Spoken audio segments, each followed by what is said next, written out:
Welcome to Technology Brothers, the #1 live show in tech. Today is Wednesday, February 19th, 2025. We are live from the Temple of Technology, the Fortress of Finance, the capital of capital. This show starts now. We got a great show for you today. We're breaking down Valar Atomics, Isaiah Taylor's company. They raised a banger. $19 million seed round. Then we're moving on to Mira Murati. Sorry. That's awesome. I knew they were raising a round. I didn't know what they were calling it. Yeah. So it got me good. You got my authentic reaction. There's just nothing. There's no better humor to me than raising a round and then naming it something that breaks the sort of generalized narrative. $19 million is just a typical Series A. Yeah. And businesses, if you raise $19 million, will be evaluated as though you raised a Series A to some degree. Of course. But calling it a seed is just so Chad. Isaiah's Chad. Kip is a Chad. Yeah. We got to go and we should just record a remote pod from. Well, they're doing a demo. We should live stream it. Yeah. Is that today? No. I don't know if it's today, but we will. We'll definitely be covering the company, and we'll break that down. We're also going through Mira Murati's new company. It has a name. It's called Thinking Machines, and the website is thinkingmachines.ai. Don't use a www. www.thinkingmachines.ai does not resolve. You have to drop the www. So if you search Thinking Machines right now, it'll pull up their website. But if you click on the website, it will say this site can't be reached. So you then have to go into the URL box and delete the www part and hit return, and then you'll get the website. So do they have? Let's hope they're better. Do they have technology people on the team yet? Or maybe they. I mean, I know fundraising people. Mira's the CEO now. Okay, so maybe they don't have a CTO, and maybe they just not some of the greatest programmers in the world working there. Anyway, IT can be a challenge even for the greatest companies. I mean, OpenAI was struggling with the login page for a while. Remember when ChatGPT launched and it wouldn't keep you logged in, so you had to keep logging in with Google. So very annoying. Anyway, we're breaking down LVMH and how Bernard Arnault is dealing with the Trump presidency, and then we're going to talk about Airbus and how they're coming for Boeing. It's an international global fight in the race for an airline that doesn't crash all the time. And then we're going to break down the timeline. So let's go to Isaiah Taylor. We got some breaking news. Congratulations to Valar Atomics. Isaiah says, I'm excited to announce a $19 million seed round led by Riot Ventures, who some of those dudes over there. Dear friend. Initialized Alley Corp with participation from amazing new partners such as Steel Atlas, Day One Ventures, Stifel Bank, Naval, Balaji, and Charlie Songhurst. We've also completed got all the boys. 2 important milestones. Yeah, absolute dogs in there. Great. So Isaiah says, first, we have completed the construction and pressure certification of our thermal prototype Ward Zero at our Los Angeles facility. The fastest in history, a thermal test unit has been developed and built. Ward Zero will be unveiled next week at an exclusive event in LA. So that's next week. Hopefully we can go. If we can't, we'll be live streaming it and covering it here on the show. Second, we're also excited to announce a coordinated research project with the Philippine Nuclear Research Institute. The goal of this project is to develop and deploy Ward 1, our first nuclear reactor, and the world's first operational Gen 4 microreactor. This is just the beginning. The goal of Valar Atomics is to make the world's energy by building nuclear reactors at planetary scale. To do that, we must set a pace. That's such a great tagline, make the world's energy. Yeah. It's very simple. You almost expect it to be make the world's energy cleaner or make the world's energy just more. Make the world's energy. Period. Yep. He's in the energy business. To do that, we must set a pace of building an iteration to rapidly scale and commercialize our reactor architecture. Today, we set that pace. I can't overstate my gratitude to the Valar Atomics team. In the last 12 months, they've proven themselves to be not only one of the most talented engineering teams in the world, but also the most determined. I'm inspired to work with them every day and to bring their work to you. Huge thank you to everyone who participated in the seed. Delian from Founders Fund is in the comments saying, congrats, Isaiah. Santiago, good friend of the show, noted hand cleaner. So if you remember, I don't know. He says, great stuff, team. Onward. I don't know why. I don't even remember exactly why, but we owe Kip, who's on the Valor team, a bottle of Dom for something that he did last year. You remember that? It was we were for going to go like a Brother of the Week. Brother of the Week. I think we were going to hand deliver it, and then he had to go to the Philippines for a while. Oh yeah, that's right. So we couldn't do it. That's right. So congratulations to the whole team, and congratulations to Kip, because we are going to be coming to the Gundo at some point to deliver you a bottle of Dom Dom. Perignon. Well deserved. It's fantastic. Yeah, well, congrats to the whole team over there. Excited to see what they build next and get that stuff rolled out. Lots of exciting stuff going on in nuclear. I think like the big question is always like nuclear was so contrarian and so like offensive to venture capitalists that even like a few years ago, it was something that was uninvestable, and so you couldn't really raise any money, even if you were experienced. Isaiah is obviously like on the younger side, more of like the new like outside the box thinker. But he's got a few kids, so he does. That automatically adds a decade. It does. If you're in your 20s in tech and you have a few kids, people will treat you as though you're a decade older. That's true. I feel like I've benefited from that to some degree, just because you know, having kids.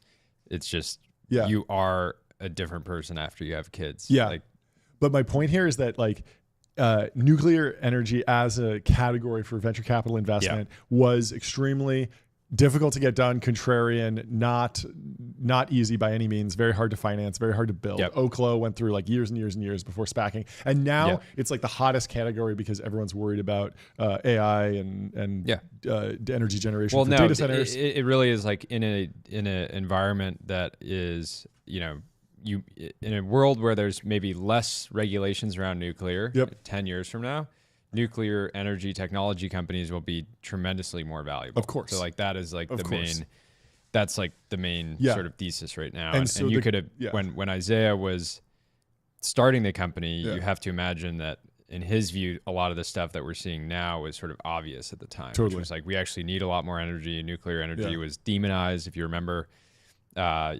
somebody told me this, the woman that talks about like that's super pro nuclear on TikTok, like she was at one of the Isabel first Bomeke, I think. So she was apparently at one of the first hereticons. But then this year, like being pro nuclear wasn't heretical at all. Exactly. It was just like the default take. Yeah. So she was just kind of hanging out. She was like, I don't really have any new like things to bring you because like you guys all agree with me now. It was great. So now like the problem is like we need the energy today, and even fast teams that move really quickly, like Isaiah's, you know, you can't build these things in a weekend. And so now we're in this weird scenario where, you know, everyone in the AI world, all the data center build outs are like, hey, this stuff can't come to market fast enough.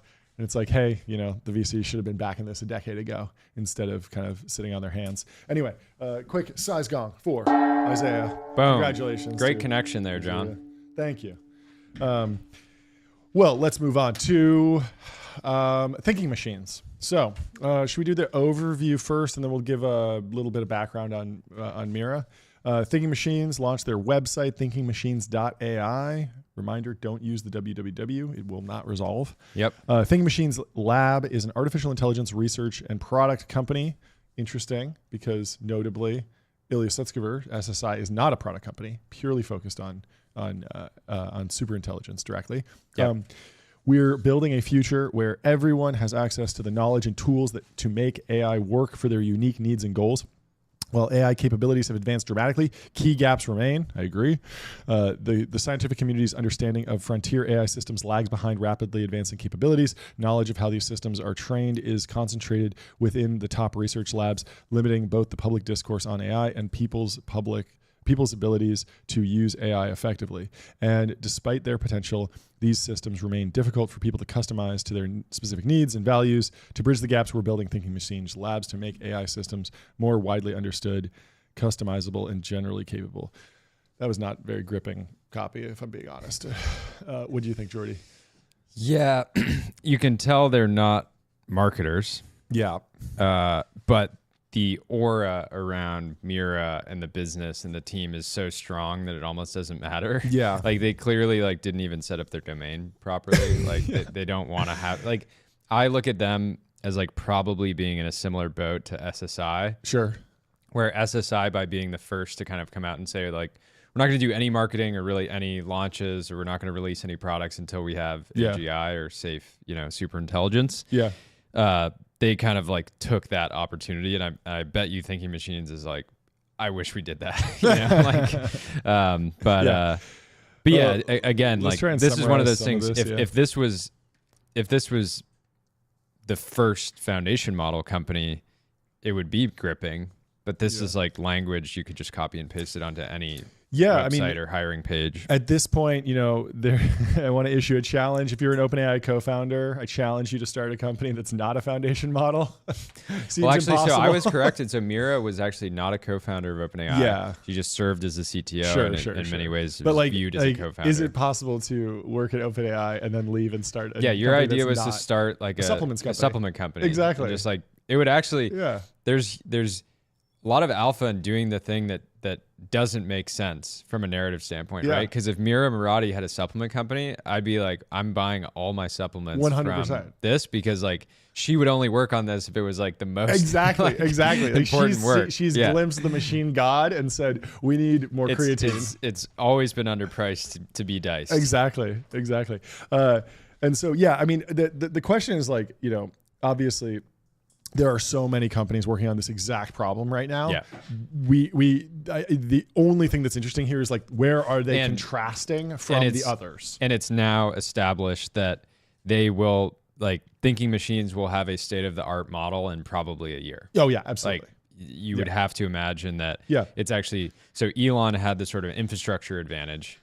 And in many ways, Mira has like the actual hands-on. She's a technical CEO who's going to know exactly how to basically, get back to the point where she was with OpenAI, right? So it's not like starting over from zero. So the question is, do they try and build something, a cluster? Do they try and work with one of the hyperscalers? There's a ton that would be happy to work with her, I'm sure, because it gives them more leverage. Because even if you're like, oh, we're Amazon, and we have, I think Amazon does have a custom like TPU style chip, and they are loosely aligned with Anthropic. But why not work with thinking machines and get more leverage over the Anthropic relationship? Of course.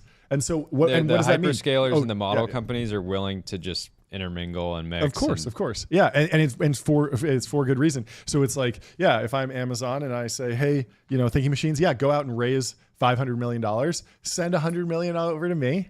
And I'll give you 20K GPUs and let you train a frontier model. The more interesting thing is like, where does the product go? Because I do think that there is really interesting opportunity for different product and functionality and different problem solving there. It's interesting because their website, AI that works for everyone, emphasis on human AI collaboration. Okay, that's exactly how ChatGPT, more flexible, adaptable, and personalized AI systems. Okay. You're not telling me anything here. Yeah, maybe you're adding, like, it does seem that ChatGPT is flexible, adaptable, and can be very personalized if that's what you want out of it. So I mean, honestly, this to me reads screams like an oil guy. It's like this is commoditized, and it's like oil. Like our vision is to like provide energy that will power industry and automobiles for generations. And it's like just like every other oil company, right? Yeah. And it's like that's probably profitable. Congratulations, you're going to make a lot of money. But like you're not doing anything new here necessarily. I don't know. It's interesting too. They say science is better when shared, so they're not committing to being open source. Yeah, but they say we plan to frequently publish technical blog posts, papers, and code. So the whole open source thing seems extremely fake now. By this, and also the whole idea that it's like SAM versus a unified block of anti-SAMs is also completely debunked because it's like, why don't all of you guys just go work at Anthropic or SSI? Why do you all have your own companies? Oh, well, like it was probably drama between everyone here. Like everyone's like, but beefing. Like, so look at the current team. I'm just going to read some people out because it's absolutely stacked. Alex Gartrell, former leader of server operating systems at Meta, expert in Linux. Alexander, co-creator of advanced voice mode at OpenAI. And the segment anything model at Meta. Previously multimodal post-training lead at OpenAI. Andrew, this is just in alphabetical order, by the way. ML Systems Research, Andrew Tulloch, ML Systems Research and Engineering, previously at OpenAI and Meta. Barrett Zoff, who's the CTO, formerly VP of Research post-training at OpenAI, co-creator of ChatGPT. Next guy, Bryden, formerly post-training research at OpenAI. And if you just go down the list, it's basically like the founding, some of the most important people to work at OpenAI. The question is just, does this actually matter? Because in 2005, you could have gone and said, hey, we're getting people from Bell Labs and Yahoo, and we're getting people from AOL and all the top people, and we're going to have them build a social network that's better than Facebook. And it was like, nah, it didn't really matter. Like, it was actually just like a couple college kids could actually innovate and create something that took off. And it took off so hard that even when Google threw tons of resources at it for Google Circles or whatever their product was called, that failed. And then whenever somebody else came up, Zuck would just like buy it. And I don't know. It's like, how much does the crazy stacked engineering team matter when it seems like there's a ton of crazy stacked engineers that they're over in China building DeepSeek, and they're at XAI, and they're at the Anthropic. And like we keep hearing that every single team is stacked and they can produce a frontier model in a week. Well, yes. I mean, just going down, I'm still down the list. I'm going to skip a bunch of people. Luke Metz, research scientist and engineer, co-creator of ChatGPT. So it's like when you're putting the co-creator of ChatGPT like deep in your team list and not even giving him a picture, that's when you know the team's stacked. So it is stacked. Like in many ways, they should just have their logo and then the current team and like skip all of this jargony stuff because like that would be more that would be more meaningful. But imagine the pressure right now on existing OpenAI employees, no matter how long they've worked there and how big their plans are. Yeah. You don't just have like one heavily funded competitor from a former team member that's recruiting you. You could potentially have 4 or 5 heavily funded foundation model companies, not even talking about Perplexity and sort of like app layer companies that are trying to recruit you at all times. Yeah. So it's just like the craziest dynamic, and they will make documentaries about all of this. For sure. Well, she's got the stone cold gaze in The Guardian. Let's move on to the profile of Mira, because I think she has an interesting background in history. Let's do how OpenAI interim chief Mira Murati helped launch AI into the mainstream. Born in Albania, former chief technology officer is charged with calming the waters after ouster of Sam Altman. When Mira Murati made an appearance on The Daily Show with Trevor Noah last October, OpenAI was just a month away from releasing ChatGPT. Do you want to like skip around here? Murati, as the company's chief technology officer, has been in charge of leading the teams that were pushing out the artificial intelligence chatbot that would throw the AI technology and debate over its usage into the mainstream. On his show, Noah asked Murati how she grappled with the implications AI has for jobs. I got a cough. You can keep reading. Implications. She says there were a ton of questions that we're wrestling with every day. Little did anyone know that a year later, a person whose job would be affected would be Murati's boss, Sam Altman.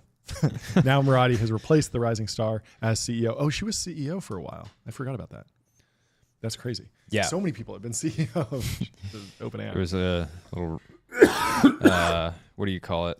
Musical chairs for a bit there. Musical chairs for sure. In a surprise statement, the company's board of directors said on Friday that Altman's departure follows a deliberative review process by the board, which concluded that he was not consistently candid in his communications with the board and that it lost confidence in his ability to continue leading OpenAI. That line, not consistently candid, is just so perfectly general.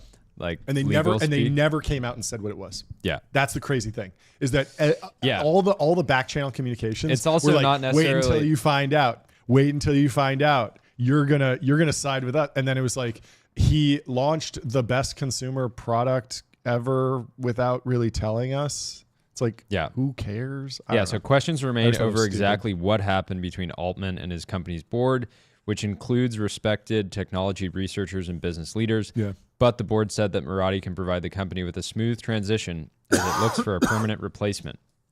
And then they like immediately added Emmett.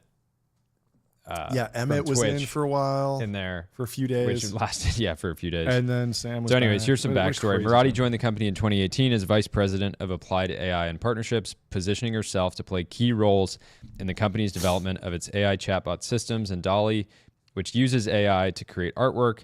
She was promoted to Senior Vice President of Research, Product, and Partnerships in 2020 and to Chief Technology Officer in 2022. That makes no sense to me because ChatGPT launched, or GPT-3, which was barely commercial, launched in 2022. So like the first 2 years, vice president of applied AI and partnerships, like, Yeah. I don't know. That's interesting. Like they must have known that the products were going to become highly commercializable on track. I don't know. It'd be interesting to hear like what she was doing at that time, because it totally makes sense that it's like a go-to-market role almost. But everyone else was very surprised. They're like, oh, this research lab has something that they're selling now. Like this wasn't in the plan. This is so like so shocking. But it's like, maybe they knew back then that like companies would want to generate art for ads or whatever. And like they need to vend Dolly into places. Anyway, that's interesting. Given her long tenure and close engagement with all aspects of the company, including her experience in AI governance and policy, the board believes she is uniquely qualified for the role and anticipates a seamless transition while it conducts a formal search for a permanent CEO. So this profile was written like during the turmoil, basically, in The Guardian. I guess this was November of 2023.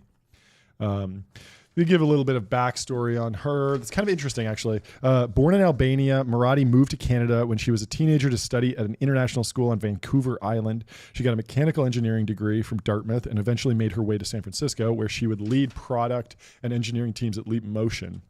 Do you know the story of this? Well, I mean, the whole like narrative of just being born in Albania and then ending up as in America raising billions of dollars and being at the frontier of innovation is just legit. Is one of thousands of, any sort of like hardcore anti-immigration people, is one of, thousands, but a very high profile example of why immigration has made America such a dominant force in technology. It's just a very unique thing about America that someone can come in and become. We need to reposition the super pro immigration people need to reposition immigration as brain drain. Oh, totally. And just being like, we are draining any potentially competitive economy of like that all literally is what Elon's position is with the H-1B stuff. But the reason I want to talk about Leap Motion is, who the CEO of Leap Motion was? I don't. David Holz. No way. The founder of Midjourney. No way. And Leap Motion was, great company. It was a hand tracker for virtual reality. So it was this little USB stick looking device that then you would put your hand over and it would track your hands. You could put it on the front of a VR headset and very like DIY it into the Oculus back in like the hacker days. And it could do some basic hand tracking. They tried to sell a company at Apple. They get completely rugged. Apple had printed like, welcome to Apple. Here's your email. Here's your corporate badge for everyone at Leap Motion, allegedly, or like according to the reporting. And the deal fell through at the last second because I think David Holz went in and was like, I don't like this corporate structure. Like, I'm not down. Like, I'm out. Like, no way. Yeah, something like that. He like turned them down and it was like kind of a mess, but then clearly he had just like incredible abilities to build and be a founder, because even though Leap Motion, it wound up being kind of like an acqui-hire to a different company and kind of sold. But it's just crazy that she, that's Leap Motion.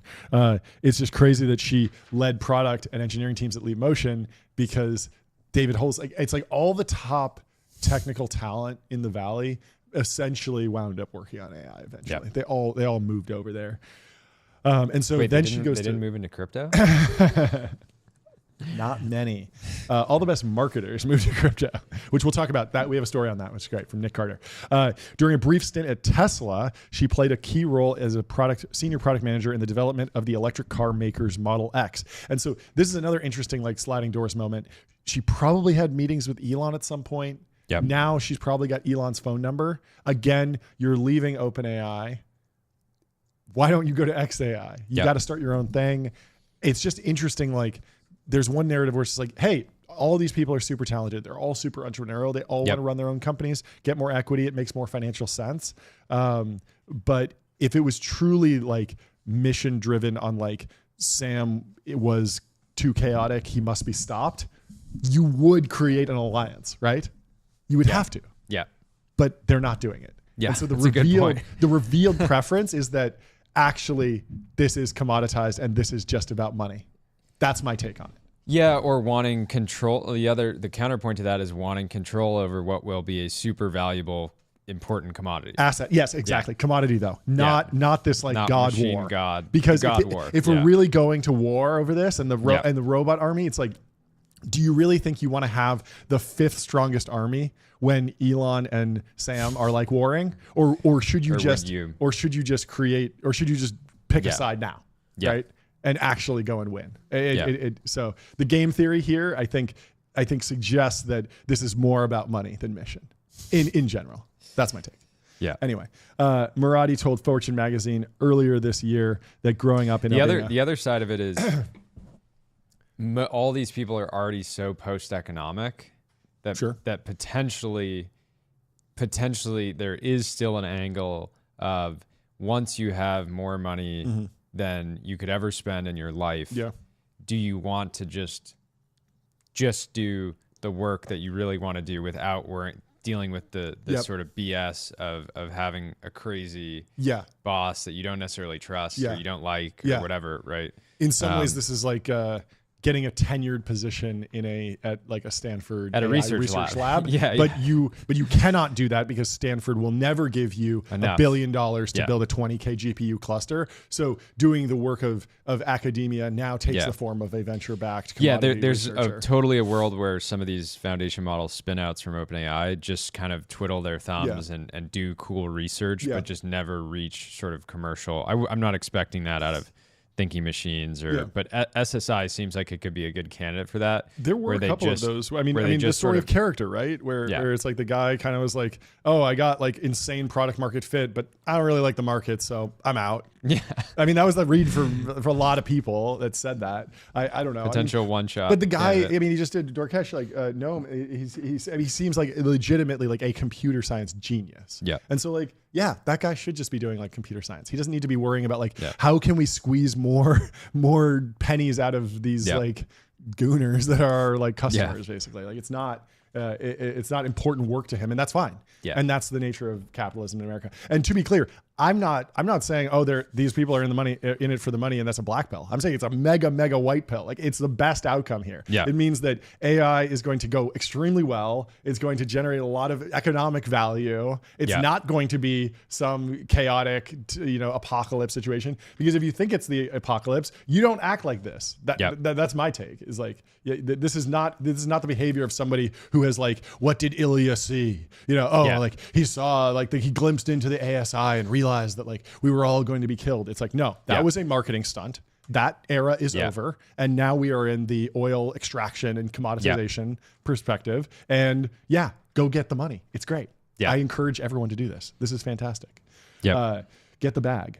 I'd already been working in AI applications at Tesla, she told Fortune, but I was more interested in general intelligence. I wasn't sure it was going to happen at that point, but I knew that even if we just got very close, the things we would build along the way would be incredible. I wanted to be part of that. Muradi has often spoken publicly about AI's power as a tool, echoing sentiments expressed by Altman, a key champion of AI technology in a world that has grown skeptical about the company's technology. There are a lot of hard problems to figure out. How do you get the model to do the thing that you want it to do? 100% true. Satya Nadella is in here talking about pumping up Muradi, because I think he at that point was saying like, I'm kind of bullish on her.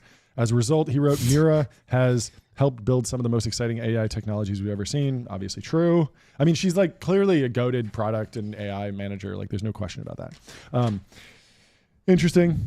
Well, we will see where it goes from here. It's interesting that Microsoft didn't invest in thinking machines. I don't actually know at who the time. invested. At the time, it seemed like Satya had more loyalty to OpenAI. Yeah. And then more recently, you can imagine Microsoft would make direct investments in potential competitors, given that OpenAI is working with Oracle and other companies that are now competitive again with Microsoft. It seems like Mira and Ilya left around the same time.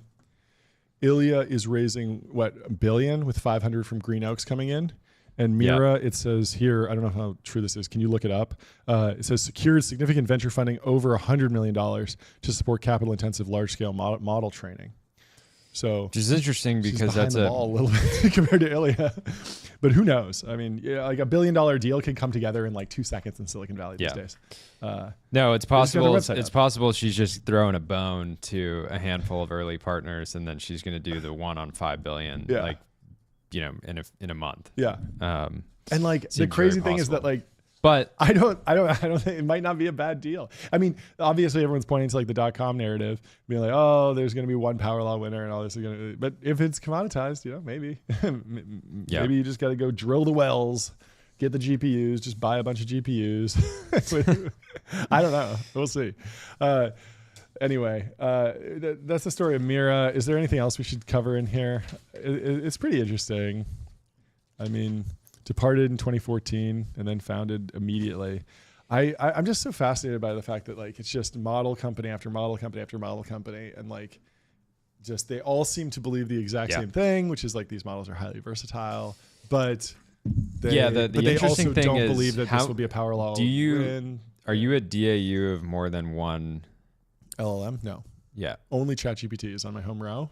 Yeah. And then I have Gemini Pro Plus, like that I can find. When I find it, I can use it sometimes, but it's very hard to access. And I use that if it's like ingest a book, because it has a million token context window. So that one feature is something I use. Yeah.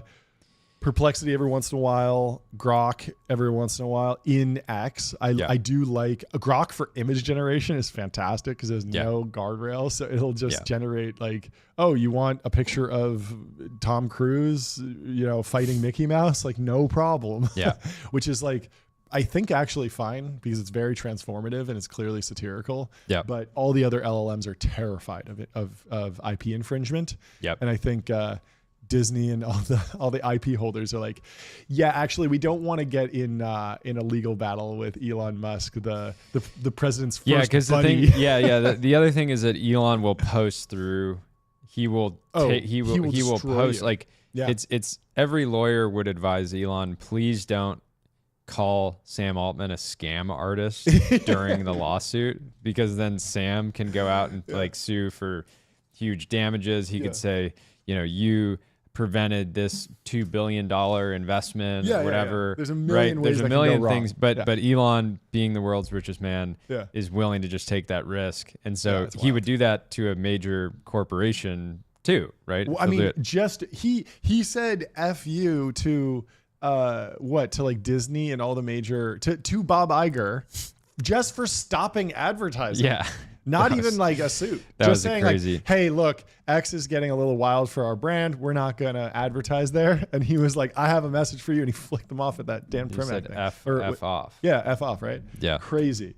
So, I'm glad, because sometimes, the 4-year-old son asks for a picture of a DreamWorks character interacting with a Disney character. Yep. And you know what? I'm happy to abide. And you're going to have to come after me, DreamWorks and Disney, because, sometimes Mickey Mouse wants to hang out with Shrek. And there you go. I think those two are in different IP worlds. But they shouldn't be. And I should be able to instantiate them. And I think it's very additive. And it's not a replacement for the real thing. It's clearly additive. Anyway, speaking of intellectual property and luxury goods, let's go on to the French billionaire working his Trump ties to spare his luxury empire. That's right. We're talking about LVMH and Bernard Arnault. Let's kick it off. Jordy, what you got? Yep. The day after President Trump survived an assassination attempt in Pennsylvania last summer, he received a call from a familiar French voice. It was Bernard Arnault, owner of the globe-spanning luxury empire. Arnault wanted to check in on the man he had known for decades. Trump was also in the middle of a fierce presidential campaign, as well as several criminal proceedings. The phone call from Arnault sent a clear signal. The luxury titan was sticking with Trump through thick and thin. With Trump now in office and warning of steep tariffs on European goods, the tariffs. The question, of course. Yeah. The question is whether Arnault can leverage his connection to keep his luxury conglomerate out of any trade wars. Trades would be a blow to Arnault's empire, whose largest market is the U.S., equal in size to all of Europe combined. Trump has called the European Union's trade surplus with the U.S. a quote-unquote atrocity, but he also leans on personal relationships to guide his policy, as every businessman in the world does. Yeah. The ties between the families are extensive, dating to when the two patriarchs were up-and-coming property developers in Manhattan. that's a whole other didn't side know of that. Arnaud's story. He I had no was idea. like in the real estate development Okay, world cool, and the cool. construction Yeah. industry back in France. So Arnaud's second eldest son, Alexander, has become friends with Trump's son-in-law, Jared Kushner. Ivanka Trump, also funny story. Yeah. I made so back in 2021, we launched Helpful VCs, which was that NFT project Oh, yeah. where we made 400, Yeah, CryptoPunk style, NFTs, and we put them online, and we said, any VC that reposts this in the next 4 hours gets theirs for free. Otherwise, we're going to auction it off. Yeah. So of course, every investor, NFTs were starting to become popular. They were like, I'm not letting my NFT get auctioned off to someone else. So everybody reposted it, super viral. Genius. Alexander saw it, and then a mutual friend of ours hit me up, and he was like, hey, could you, Alexander wants to make a CryptoPunk style NFT for his dad, Bernard. Could you make him one? I was like, sure. It costs like $50. I was like, here you go. So anyways, That's an amazing story. I had no idea. Anyways, because Alexander was tapped into Web3 and had done some stuff with Tiffany's. They kind of, I think, approached it in the right way where they dipped their toes but didn't go they weren't saying like GM, wag me and stuff like that. So anyways. Like Sequoia. Do you remember that? So Sequoia rebranded as like the Web3 faucet mainnet thing for like a week. And it was like at the actual top, and then the SBF FTX thing happened. It was like, okay, back to normal. Back to the basics. Amazing. Ivanka Trump is a friend of Arnaud's daughter, Delphine, and a devotee of Dior. The brand Delphine oversees the CEO. So for those that don't know, Bernard has done a fantastic job of getting all of his children like running different brands in the empire. So she runs Dior. The Arnaud's conglomerate even pays rent to the Trump organization, which is a landlord for LVMH's Louis Vuitton store in Midtown. So does LVMH do cosmetics? Because you were talking on the last show that Melania should do a cosmetics line. If she doesn't have one already, she might. She did one. There we go. Yeah, that seems obvious. Okay. I'll continue here. During Trump's first term, Arnaud's decision to expand handbag production in the U.S. and publicly promote the move with Trump helped the luxury industry largely avoid an initial wave of tariffs that hit other European sectors. Why are you laughing? I just think it's the funniest game of checkers. Where Bernard's like, I just really don't want to get tariffs. Like, okay, open up production in the U.S. I'll text it to Trump. Hey, do you see what we did?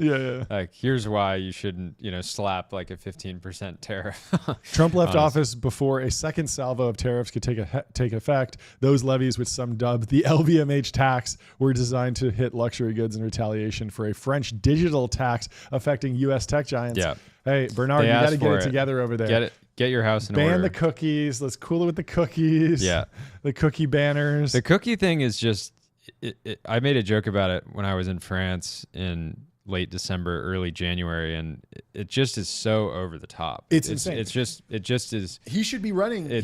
Bernard should actually do this, because think about it, you walk in the Louis Vuitton store, they're going to be like, hey, just so you know, like, you're in a store right now. Hey, there's a store. You might have an opportunity to buy something. Can you please like sign on this line that like you're looking at merchandise and you're in a store? And it's like, yeah, I know I'm in the store. I know I'm on a website. I know that cookies exist. Like, why am I clicking a button for this? It's unnecessary. And it's the same thing that you would never see that in a luxury environment. And Europe seems hell bent on making their you have to imagine internet that Arnaud, low class and vulgar. You have to imagine that Arnaud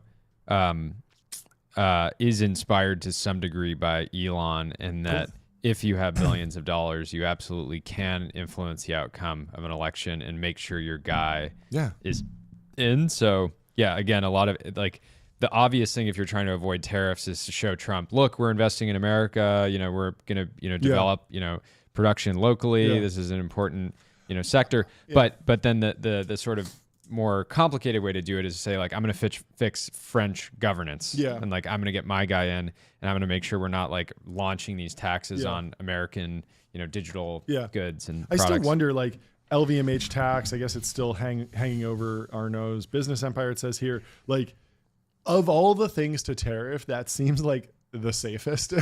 Not just because like luxury goods aren't important, but literally because like they're not price sensitive in the same way. Like they're not price elastic. And so, if you tax cigarettes, people consume the exact same amount of cigarettes. Like it's fine to tax cigarettes basically. Yeah.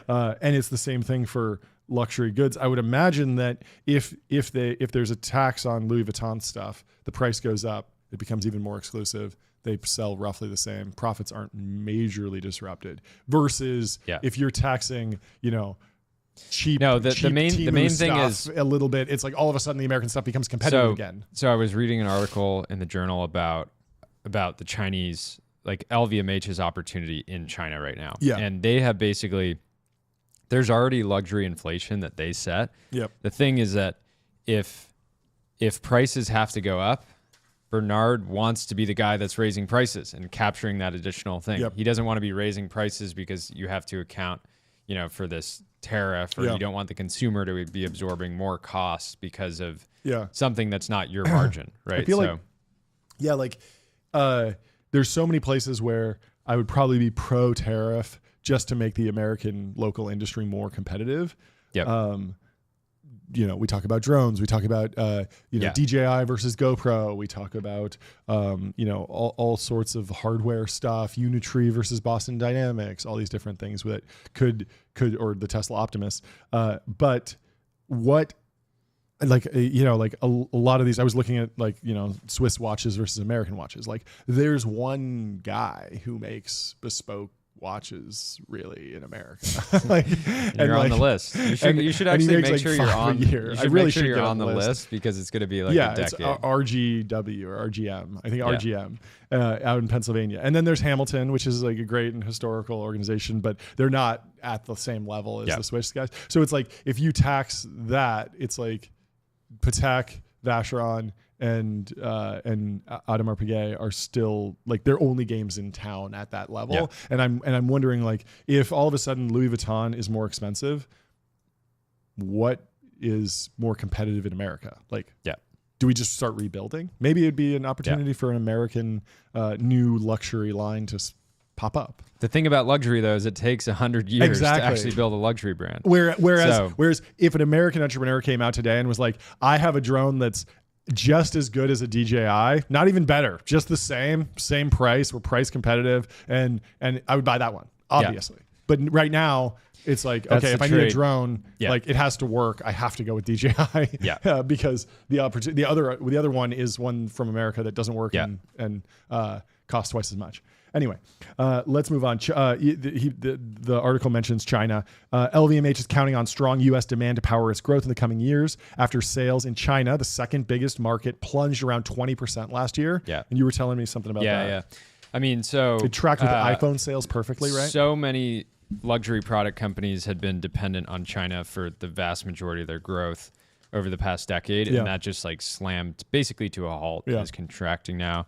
That has to do with like economic issues in China. Also, the Chinese consumer kind of like finding their way, and there being actual consumer brands in China that are starting to be compelling to people locally. But there's Kering Group whose sales were down like 30% or something like that. So in China, okay, that's interesting. I'd love to know how LVMH is doing over the past year to 10 years. If you could look that up on Public.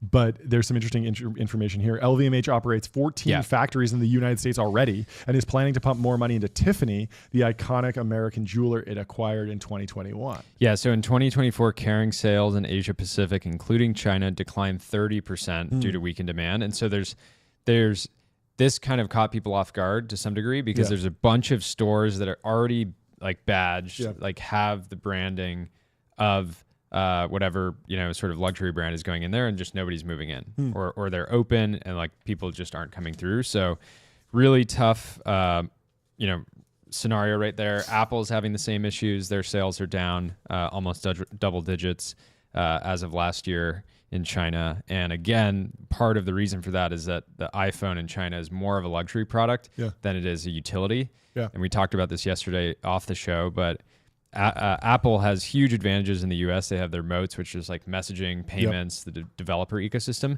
They don't have that in China because of WeChat and these sort of super apps. And so somebody can just trade for a cheaper phone and get like 99% of the utility that they would get from an iPhone. Whereas if you go off iPhone right now, it's like you're losing your iPhoto storage, you're using all your group chats, you're losing your calendar. Bunch of apps. Like you're gonna won't work anymore. Yeah. So it is you're very locked in.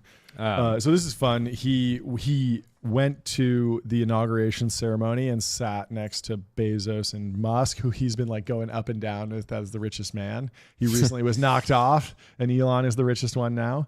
But he was flanked by his wife and 2 of his 5 children, who would refuse an invitation from the president of the United States to attend their inauguration. Arnault told reporters, "Besides, I've had a long-standing relationship with him. Like, we're best buds. I love him," which is probably true. This article is based on interviews. Arnault first crossed paths with Trump when the Frenchman was living in New York in the early 1980s. Arnault had left France after the election of François Mitterrand. The first socialist president of France's modern republic, led to higher taxes and the nationalization of swaths of the French economy. He literally did the meme. If Trump's elected, I'm going to Canada. If Kamala's elected, I'm going to France. And he did that. He was like, there's a socialist here. I'm bouncing. I'm going to New York. Yep.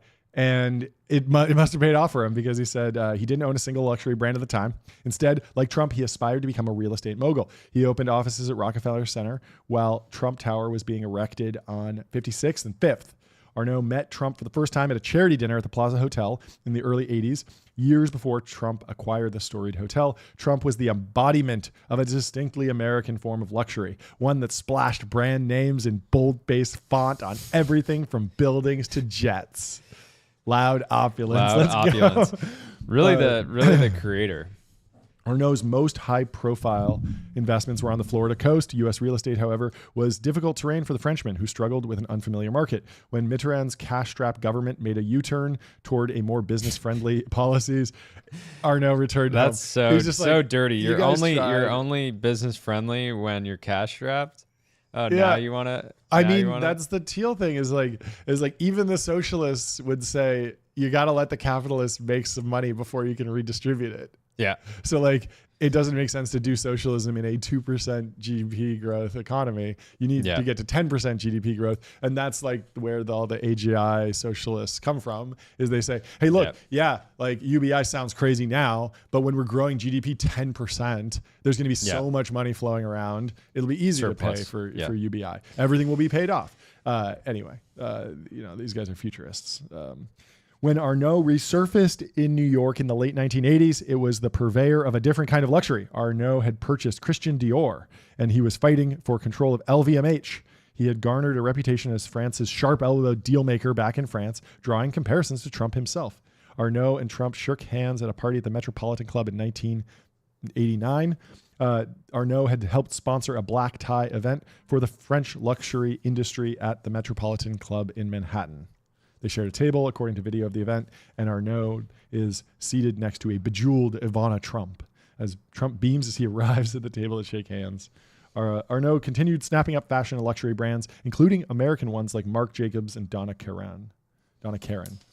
The real front lines of the expansion, however, was the U.S. real estate market. It was like a game of Monopoly. Arnault's brands needed to occupy prime locations in America's most exclusive shopping corridors. We're talking about Fifth Avenue, Madison Avenue, just around the corner of Trump Tower, Bulgari, etc. And so he goes on an absolute tear. And if you haven't already, go listen to the Acquired episode of LVMH, because the story is just I honestly have listened to both, so I'm probably have overlapping narratives, but both of those episodes are fantastic, and they give you just learning about Arnault, just an absolute. He certainly didn't luck into being at one point the world's richest man. Well, let's close out with this, like how the taxes are actually shaping up, to see what the prediction is for how LVMH bears going forward in the Trump 2.0 administration. In 2019, the Trump administration imposed tariffs of on 7.5 billion worth of European goods in retaliation for EU subsidies to Airbus. The duties targeted aircraft, cheese, and alcohol like wine and scotch. Bad news for the French diet. The French diet paradox. Justin Mayers. Luxury items like champagne and handbags were spared. Thank God. Dom Perignon. Leaving some people scratching their heads. Yeah, I mean, at $250, $350 a bottle, you put tariffs on that, we're going to be making January 6th look like a picnic. A baby shower. A baby shower, yeah. The day before the tariffs were enforced, Arnaud and Alexandra boarded Air Force One with Trump en route to Johnson County, Texas, to inaugurate the new Louis Vuitton workshop in Texas. LVMH, notice how they say workshop; they don't say factory, because a lot of it is actually still done by hand. Interesting. LVMH had invested $50 million in the facility with plans to hire 1,000 employees within 5 years. The bags produced here, including the Never Full, New, and Metis, I'm not familiar with these bags, bear the label Made in the USA. When a French reporter asked Trump why he was slapping levies on wine and cheese while ignoring champagne and leather goods, Trump said he had been discussing the issue with Arnaud. I can't tax him because he moved to the United States. He was very smart. He was way ahead, Trump said. That's a good point. I mean, it's the deal maker guy. Like, it seems like corrupt, but at the same time, it's like the whole point is, what does America get out of this trade deal? And there are a number of things. There are money from tariffs or jobs in domestic manufacturing. And so, Trump says like, hey, I threatened him. He played ball. And so I have to, I have to back down. Yeah. Like that's the point. It is also tricky because champagne, how are you going to move that? Like, you can't move that to Texas, I don't think. Yeah. But Trump's presence at the unveiling caused consternation at Louis Vuitton's offices in Paris. Nicolas Gisquere, Louis Vuitton's artistic director for women's collections, wrote on Instagram, "Standing against any political action, I am a fashion designer refusing this association."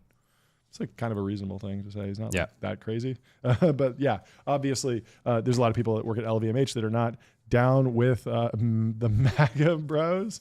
And so they're going to have a rough time. Pulling Trump aside, Arnaud confided plans to make a major investment in the United States. He didn't say what, but days later, LVMH went public with a bid for Tiffany's. The roughly $16.2 billion deal was the biggest acquisition of Arnaud's career. And with Tiffany's flagship store, LVMH now Tiffany controls is the flagship American luxury brand. Yep. There's not really any. Can you think of any that the comp is Cartier, and it's not an American brand. Yeah. Yep. And so I don't know who owns Cartier, but LVMH. Wait, really? Yeah. You're kidding. No. They own both? Yeah. That's like the most monopolistic thing. Where is... Yeah, so Cartier is owned by Richemont, but Bernard owns a big stake in Richemont. Okay, wow. So it's indirect. Yeah. Where's Lena Khan on this? She's probably buying luxury watches, and she's like, you know what? Let them... Oh, sorry. So actually, I take it back. Okay, break it down. I was just spreading misinformation. The size of Arnaud's stake when he acquired it was undisclosed. Bernard holds it, in his words, as an investment. Okay. The thing is Arnaud has a history. If you listen to the Founders podcast episode, he will just start. He'll want to buy a company, so he just starts buying the stock. Yeah, of course. So this is what he does. He's basically on his version of public, just ripping little checks here and there. Dollar cost averaging in. Yeah. He's been dollar cost averaging in, and it's totally possible. Like, he just doesn't even want to own all of Richemont. But anyways, he sees it as an investment. Not he's never said, "Oh, I'm going to try to take this over." So he doesn't have a controlling stake, but he does have a stake. Yeah. Interesting. Yeah. So no matter whether you go Cartier crash or Tiffany Patek, but it's interesting all because the money winds up in the same place. Richemont also owns Van Cleef, which that Arnaud, it's such a hot brand, especially right in this moment. Men and women are wearing it. You know that he wants it, but then they also own like IWC, Piaget. Yeah. Like, maybe he doesn't want those. Piaget's great. IWC, I'm not a big fan of, but yeah. I mean, good pilot watches. You can't hate them. So let's see. It's LVMH. such a funny thing being a public company and just having somebody text you that says, hey, don't want to ruin your day, but Bernard Arnault just bought, bought 6% of the company, and we're hearing he's making other bids. It is very, very funny. Anyway, so now that LVMH was Trump's tenant and Arnault needed to extend his conglomerate's stay into the brick building. Once the Tiffany flagship store reopened, Arnault wanted to temporarily move Louis Vuitton's flagship into the brick building while its permanent store underwent a sweeping renovation. Arnault dispatched Alexandra to New York to become the number 2 executive at Tiffany on January 6th, 2021, the same day that Trump supporters stormed the Capitol. Just coincidence. By the time he left office, Trump was widely considered a pariah among the business elites. Alexander Arnault was the exception. The young executive and his wife died with Trump in 2023 at Mar-a-lago. So for any of our listeners that are under 5 years old, it's hard to even... Our kids listen to this from time to time. It goes on in the house. Yeah. People don't, these 5-year-olds don't realize that Trump was a pariah. Yeah, it's true. Just in 2021, he would probably call somebody like Jeff Bezos, and Jeff Bezos would just not pick up. I never need to think about you ever again. Hey, you've sorry, truly been removed from politics. Yeah, it was just fully removed, and so the inauguration this time was just hilarious in that everybody came to kiss the ring. And all these, imagine, we talked about this with the decision to deplatform Trump. It's like everyone in that group chat was like, yeah, there's definitely never going to be any negative repercussions from this.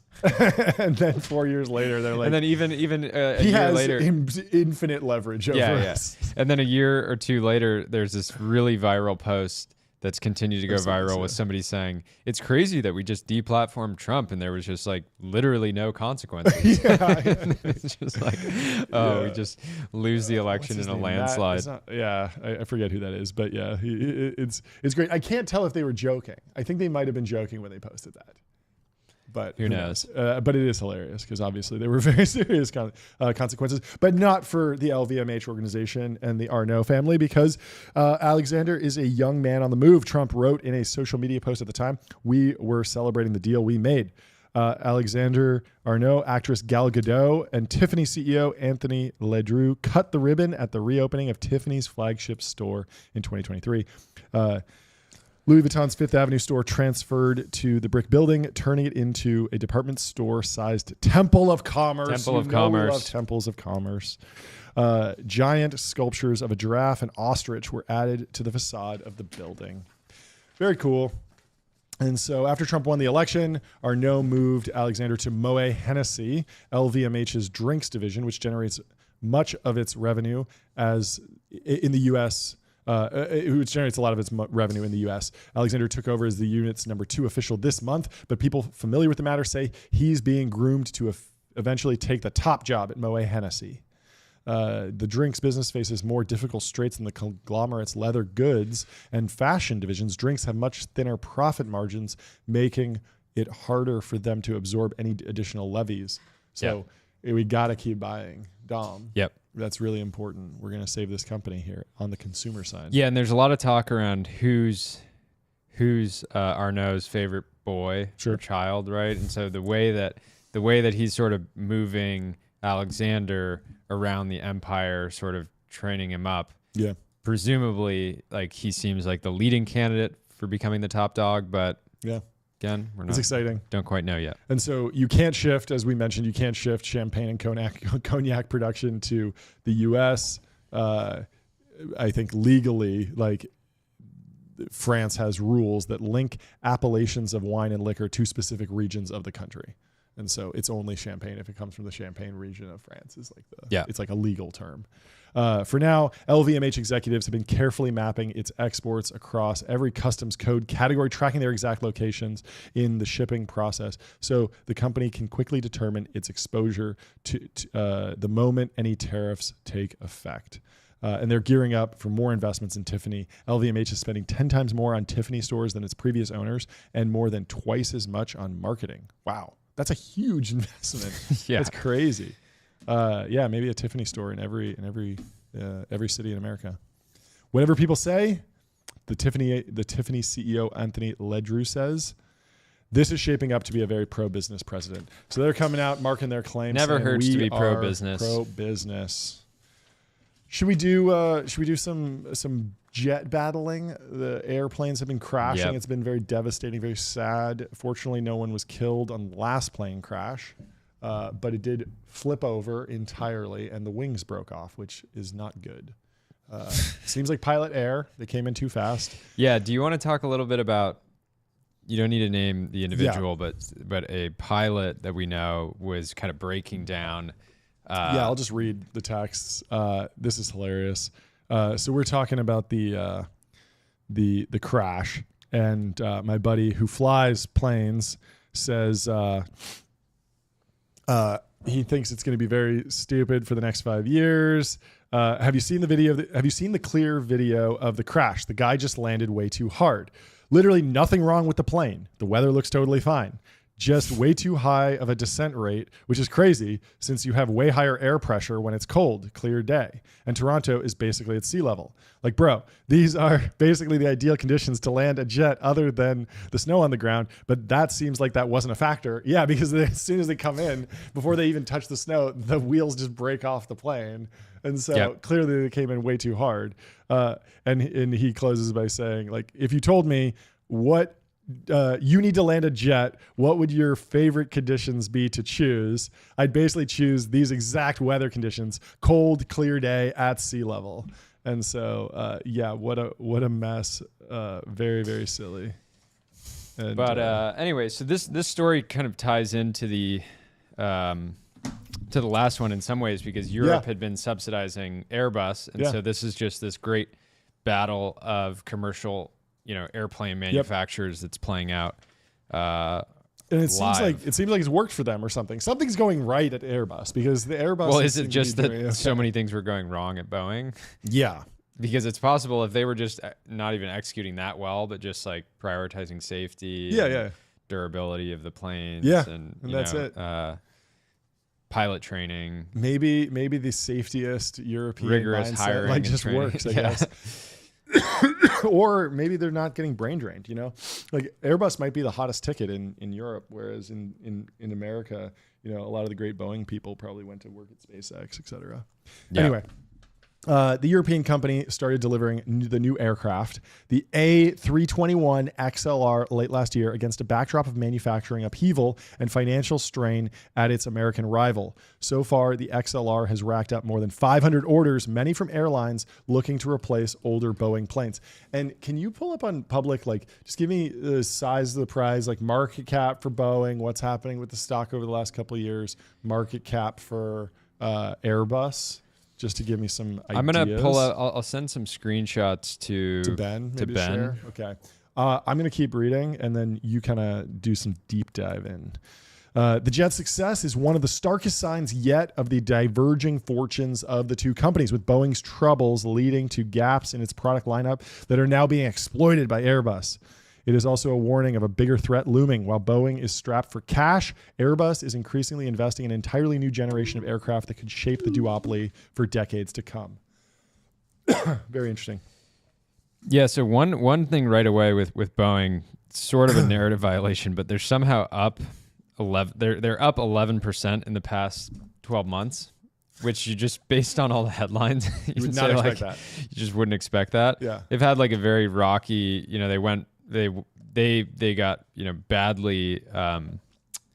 Their stock suffered obviously with COVID and everything like that, and then it's basically, and then just the 737 never actually fully recovered. So they're still down from peak. They're down 27% over the last 5 years. So pretty meaningful dip. On the other hand, you have Airbus, which on the 5 years is up 30%. So they're almost inverted in that sense. So American Airlines and United Airlines have chosen the Airbus's XLR to replace their Boeing 757 fleets. And again, as a consumer, if I'm looking at two flights, I don't really have that much loyalty to airlines, to be honest. I just kind of like try to book the best flight.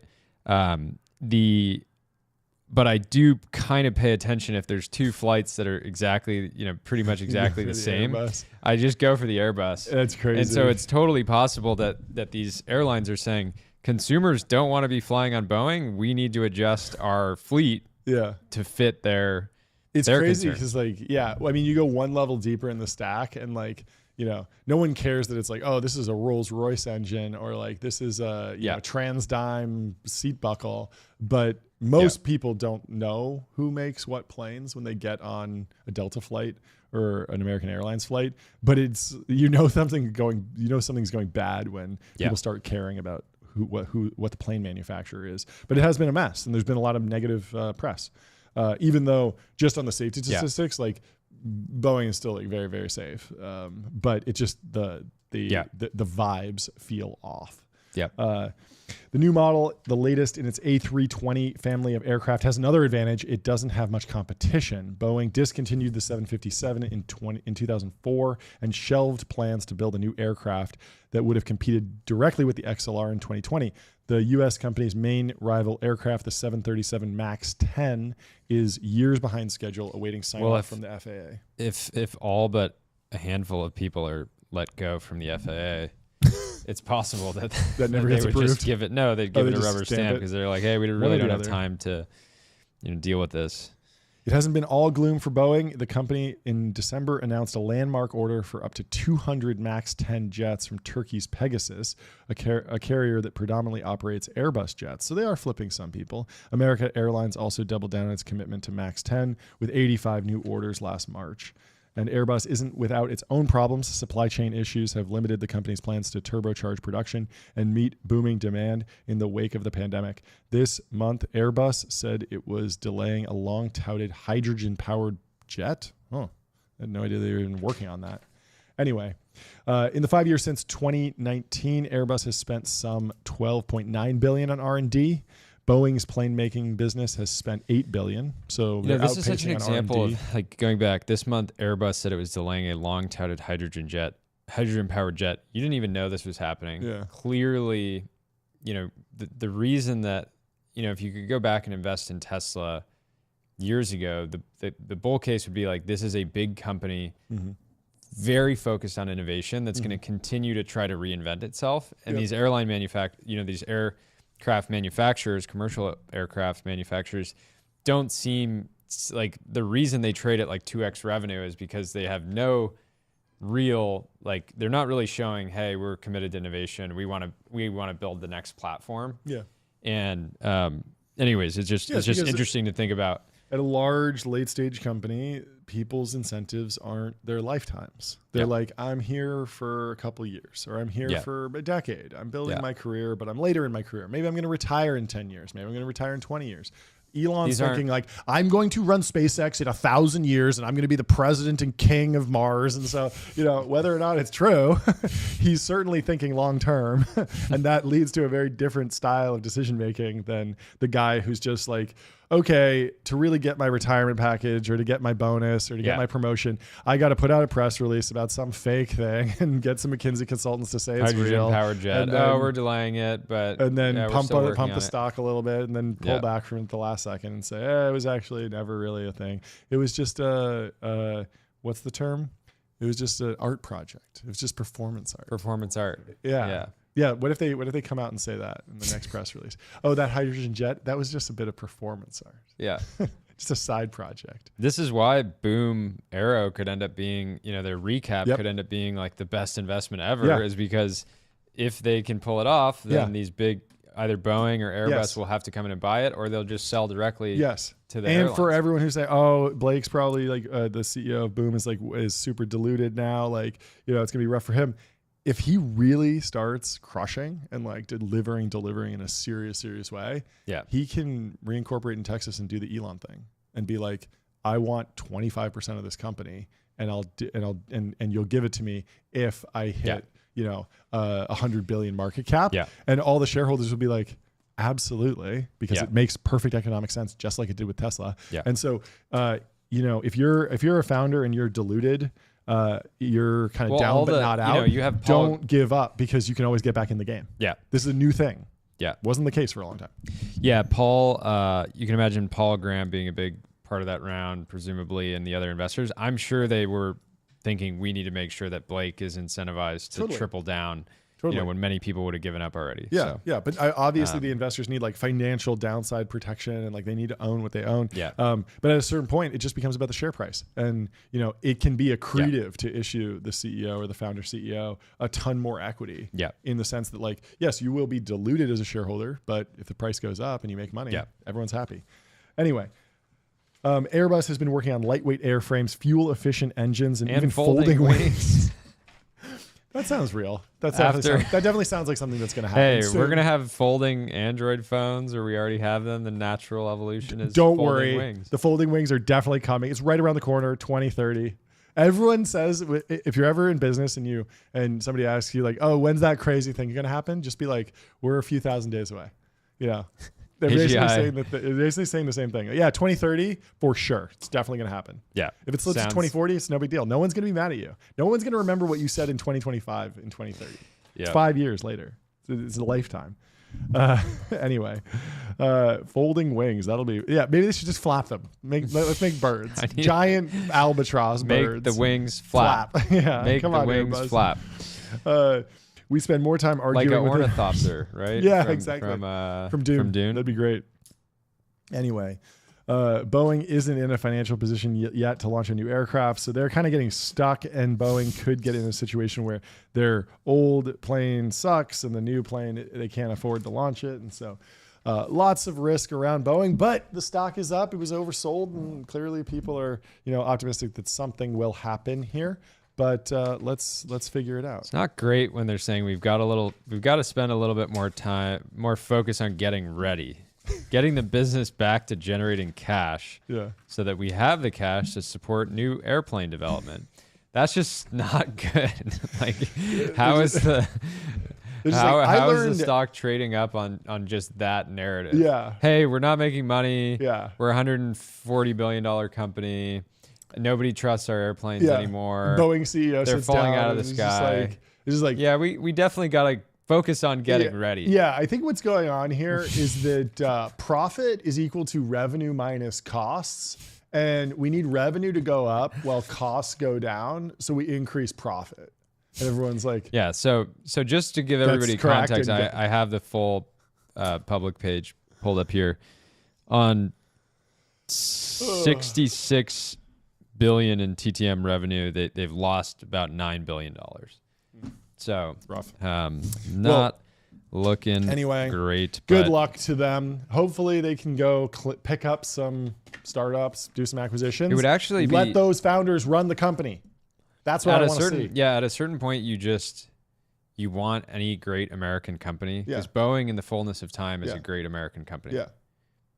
That said, it clearly needs somebody like an Elon. Yeah. I wish everyone always says that's the bull case for Elon just having a bunch of children. Yeah. Is that if we need more Elons. Now, I think we can get other people. I would say the wild card move, Boeing, how much cash do they have on their balance sheet? Like $1 billion? They should just go buy. Dude, I hope they have more than that. They're losing almost $1 billion a month. They're burning $1 billion a month. Yeah, I mean, on the other hand, people are like, oh, these AI people are raising too much money. Boeing's out there burning $1 billion a month. If Boeing's burning $1 billion a month, and you're only burning $50K a month. Boeing has $26 billion on their balance sheet. Take 5 of that. Go buy Boom. Blake Scholl. Get in the CEO seat. You're running Boeing now. Make better planes. You got to make better planes. Make them flap. Make them flap. No, don't make them flap. Make them real. Make them good. Stop with the flapping. I want the ornithopter mode. Ornithopter mode. Yeah. I like this plan. I think we can turn this around. This is why we should have an activist hedge fund. So we can come in, start putting pressure. Maybe we got to get Bill Ackman. Send Bill Ackman a post. Hey, we're taking Boeing private. We're buying Boom. We're putting Blake Scholl in the Boeing CEO seat. Crazier things have happened in the business world. You heard it here first, if it happens. What are you looking at? I just realized there's that Apple launch event. Oh, is that today. happening now? Okay. Nikhil in the chat says, did we cover it yet? We have not covered it yet. Ben, if you want to print off an article or pull up some slides for us, do that. But while we're preparing for that next segment, Jordy, I'd love for you to take me through Nick Carter and his post on meme coins being unquestionably over. Yeah, here's a lot of people over the last week have been saying our meme coin is dead. There was a time that felt like NFTs were just inevitable and they were going to take over the whole economy. And it just feels like meme coins are like the least dead they've ever been in history from my perspective, because the president just launched one. And so I feel like we're still like, yes, maybe you can call top if you're really, really sharp like Nick is. But in general, I think for like normies, they're just like, whoa, like these meme coins are like serious. Yeah. And so, he actually gets into this. There's some really good, interesting. So the narrative within crypto right now are that meme coins are dead. Yeah. They're seen in these sort of extractive zero-sum games, right? Balaji came out and was PvP. like PvP. These are PvP projects. There's no value creation. It's just value sort of transfer between people that are, early and people that are later, right? And like people that bought and sold at the right time, and the people that bought and sold at the wrong time. And, right? and we've taken this stance. We have said that launching a crypto coin or meme coin is low class and vulgar. What would your mother say? We've said that, we have generally been fairly harsh on the crypto community. And so the last and it's interesting because even today a company that I backed at pre-seed just announced a huge their second round from Andreessen Crypto called Universal Assets. So like there's a bunch of good stuff happening in crypto, but it does feel like meme coins had sort of the obvious top was the president launching a meme coin, and then kind of where do you go from there? And so there's been a bunch of drama with the Libra coin from the Javier, who like just kind of promoted it, but wasn't necessarily a part of it. And it sort of reflected poorly on him. And then now this week, it's been interesting. Dave Portnoy has just like gone heavy into meme coins, just launching a bunch of coins and sort of getting on these sort of live chats on X, and just like him, looking like classic disheveled, yelling at sort of cartoon profile picture, people. But let's get into this post and we'll cover some of these other issues. It's so funny that Trump has to pay short-term capital gains on Trump coin. Wow. That's right, because he was just selling into... Because they sold in like 2 days. Like it's like ordinary the shortest income. It's just ordinary income. Yeah, 50%. Okay, so Nick Carter says meme coins are unquestionably over. Obviously, they won't fully disappear, but the trade is gone. Reason being, the entire premise of meme coins was that there were fair launch opportunities where John Retail had just as good of a shot at making money as the funds and VCs. So for a while, it was these sort of ICOs that were sort of public, but they also had some sort of more institutional capital. And then you had these heavily sort of VC-backed projects like Solana, for example, like raised a bunch of venture capital before they ever were sort of widely available or distributed. And so, after going through this era of like VC coins that are by the time they go public, basically on the chain, they're, trading at these crazy valuation. Meme coins you could get in at $10,000 market cap, and then if it goes to $1 million, like you've got a ridiculous return. So anyways, this was the entire substance of the claim made by the meme coin boosters. The coins had no purpose beyond their launch mechanic. They weren't sold as a product in their own right, but rather as an alternative to high, fully diluted value VC-backed coins. Those have their own problems, of course, but their issues did not make meme coins any more worthwhile, and the meme coin trade was entirely based on a claim that was ultimately exposed as a lie, that the casino was at least fair. It was evident that this wouldn't last, and once meme coins became a big sector, semi-professional entities would emerge to cut pre-launch deals, trade on insider info, snipe launches, meaning like just buying something super early that you know is going to be big. The quoted tweet dives into those details. For all of Hayden's sins, and Hayden is the guy that did the Melania token, and then he did the Libra token, he's done more to expose the corrupt meme coin sector than anyone else, and he should be commended for that at least. So he basically did a bunch of stuff that people are like, what are you doing? This is terrible. And then he went and talked for hours with Dave Portnoy, with CoffeeZilla. And so the Malay coin was the most obvious example of this. Opening at $1 billion and going up to $4 billion in minutes, clear proof that people were playing a rigged game. So presumably Hayden sold, basically sold a bunch of the token before launch, basically saying that as soon as we launch this, it's going to be worth $1 billion. Yeah. You're going to be able to sell into that, and it'll go up to, a multiple of that. Nick says, but it's just the latest in a series of unfair and botched launches. The casino didn't take a slight edge. It was more like 90-10 in favor of the house, right? So where to now? Like, just to make it very clear, if it was 90-10 odds in Vegas, people would stop going because there just wouldn't be the story. It would be way less entertaining. And so Nick's entire thesis is if you're 90-10 in favor of the house, people will just stop playing the game. So he goes, so where to now? Meme coins are cooked. There will still be launches and probably some winners, but the meta is done. Crypto historically has always been about these metas, right? It was DeFi summer, then it was like the NFT boom, then it was the meme coins, and so retail will still be farmed here and there, the little pay pigs, as some people. Really as so many sad. as It's many true, are not extremely online and unaware of how extractive the sector is, but the countless coterie of scandals in meme coin land will turn off the smarter investors and eventually the mass market. So his position here is that the people that are on X right now and on Discord and Telegram and all these platforms, they know that like meme coins are cooked, and they're now becoming way more wary of like some of these bigger projects.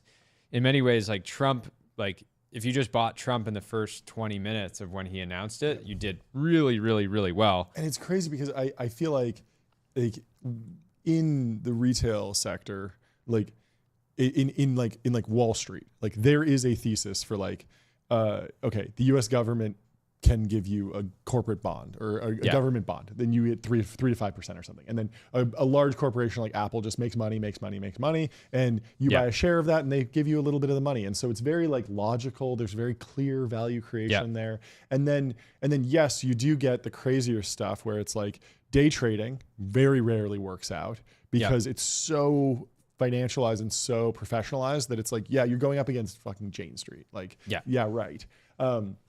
Pardon my language, but but then on the flip side, you have people like Warren Buffett who espouse just like general buy and hold strategies that do tend to work out for retail for most people, and it does kind of work. And with the crypto stuff, I guess something like similar does exist with just like stack sats and buy Bitcoin versus like trade meme coins. But when I see the meme coins, like I can write the algorithm in my head, which is like set up a bunch of servers that are scraping Trump's Twitter and watch for any crypto launches. If there's a crypto launch, immediately go buy that, right? Thank you. Immediately go buy that. Like that, and you could do that for Melania, you could do that for Barron. And there's people that actually have set up for all these people. Snipers that Nick is talking about. It's actually they're looking at the chain wallets on itself chain and seeing, and saying, okay, the person that did Melania is working on a new thing. It's probably big, so let's buy some of that immediately. Or, hey, this thing just got created and $100,000 flowed into it. Buy it with size. Exactly. And so all of that seems super easy to make algorithmic. And so I don't know why, as a retail investor, you would ever want to play in that unless you truly had inside information. So anyway, so Nick says meme coins are cooked. Second point, conventional L1, L2 DeFi token launches will continue, but I'm noticing funds and founders shying away from high pre-launch valuations, mindful that end buyers are wary of these high FDV, low float game. And so what high FDV, low float means that this is what basically the Trump coin, right? So there's like this crazy sort of fully diluted value in that if you released every token onto the market, that would, like if there's 1 billion tokens, and this is the price, this would be the market cap. But then what they end up doing is there's only a number of like 20% of that actually circulating. So it helps support the price. I mean, that happens when a company goes public. Sure. And the reason you hire an investment bank is because they're trying to do price discovery in roadshows with large investors. So they go to State Street, they go to Fidelity, and they say, hey, the company's here's the DCF, here's the huge model. We think this is where it should trade. What do you guys think? Okay, let's do an auction. Let's auction off this block and then get it and then unlock more of the shares. Like, this has been a solved problem and somehow crypto reinvented it. But the problem is that like the whole point of an IPO is like typically to raise money. So you're raising money, you're offering to the public, and then And then the reason why you want an accurate price is because if the price is too high, yeah, your cost of capital is lower. You raise more money, but then your stock tanks and everyone's like, your company sucks.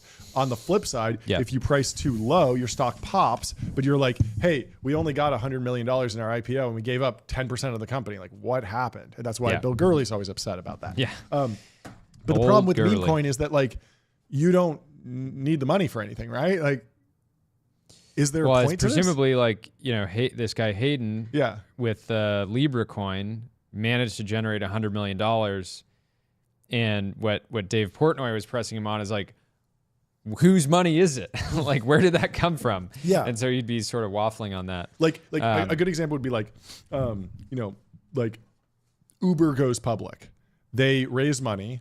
Yeah. Now they're public. They can issue debt easier. They get lower cost of capital. And so what is Uber? They're profitable now, but if they need to raise more money, they have access to the public capital markets. And then they can do things like try and build a self-driving car or hire a bunch of engineers to make their app better. Like there's obvious things. But like with a meme coin, like where the money doesn't go towards anything, like the project is done as soon as it's shipped, right? Like there's no so the price discovery doesn't even matter. Yeah. It's just a wealth transfer. I don't. Maybe I'm missing something. The price is almost was there ever a function. A pitch?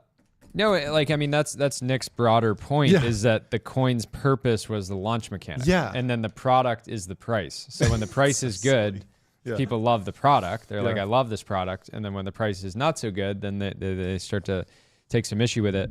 And it's interesting. So what Nick is saying is like these rounds are happening in the private market. So I've made probably 5-ish investments in sort of digital asset related startups. Was lucky to be in this company that launched today. Yeah, we have Universal Asset. We'll cover it in a bit. I was like in the seed round of Farcaster, which is $1 billion protocol now. But over the last year, I've been pitched these rounds that are. This is our pre-token launch round. Mm-hmm. The round is happening at $700 million. Here's the comps. We think we're going to be able to go out at $2 billion. It's like an easy, multiple on your money. Like that's how these things are being pitched is this sort of pre-IPO round. You only have to hold, you're only illiquid for a year and then you get this like quick, potentially pop.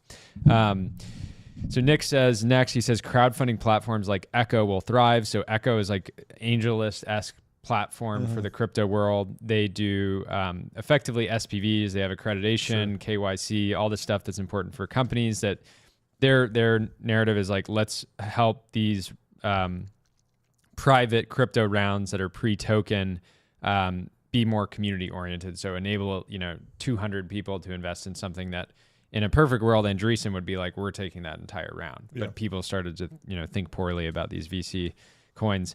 Another interesting point. This is a really interesting one. So he says flight to quality. Part of the reason meme coins were attractive was because they promised nothing and were thus considered exempt from securities law.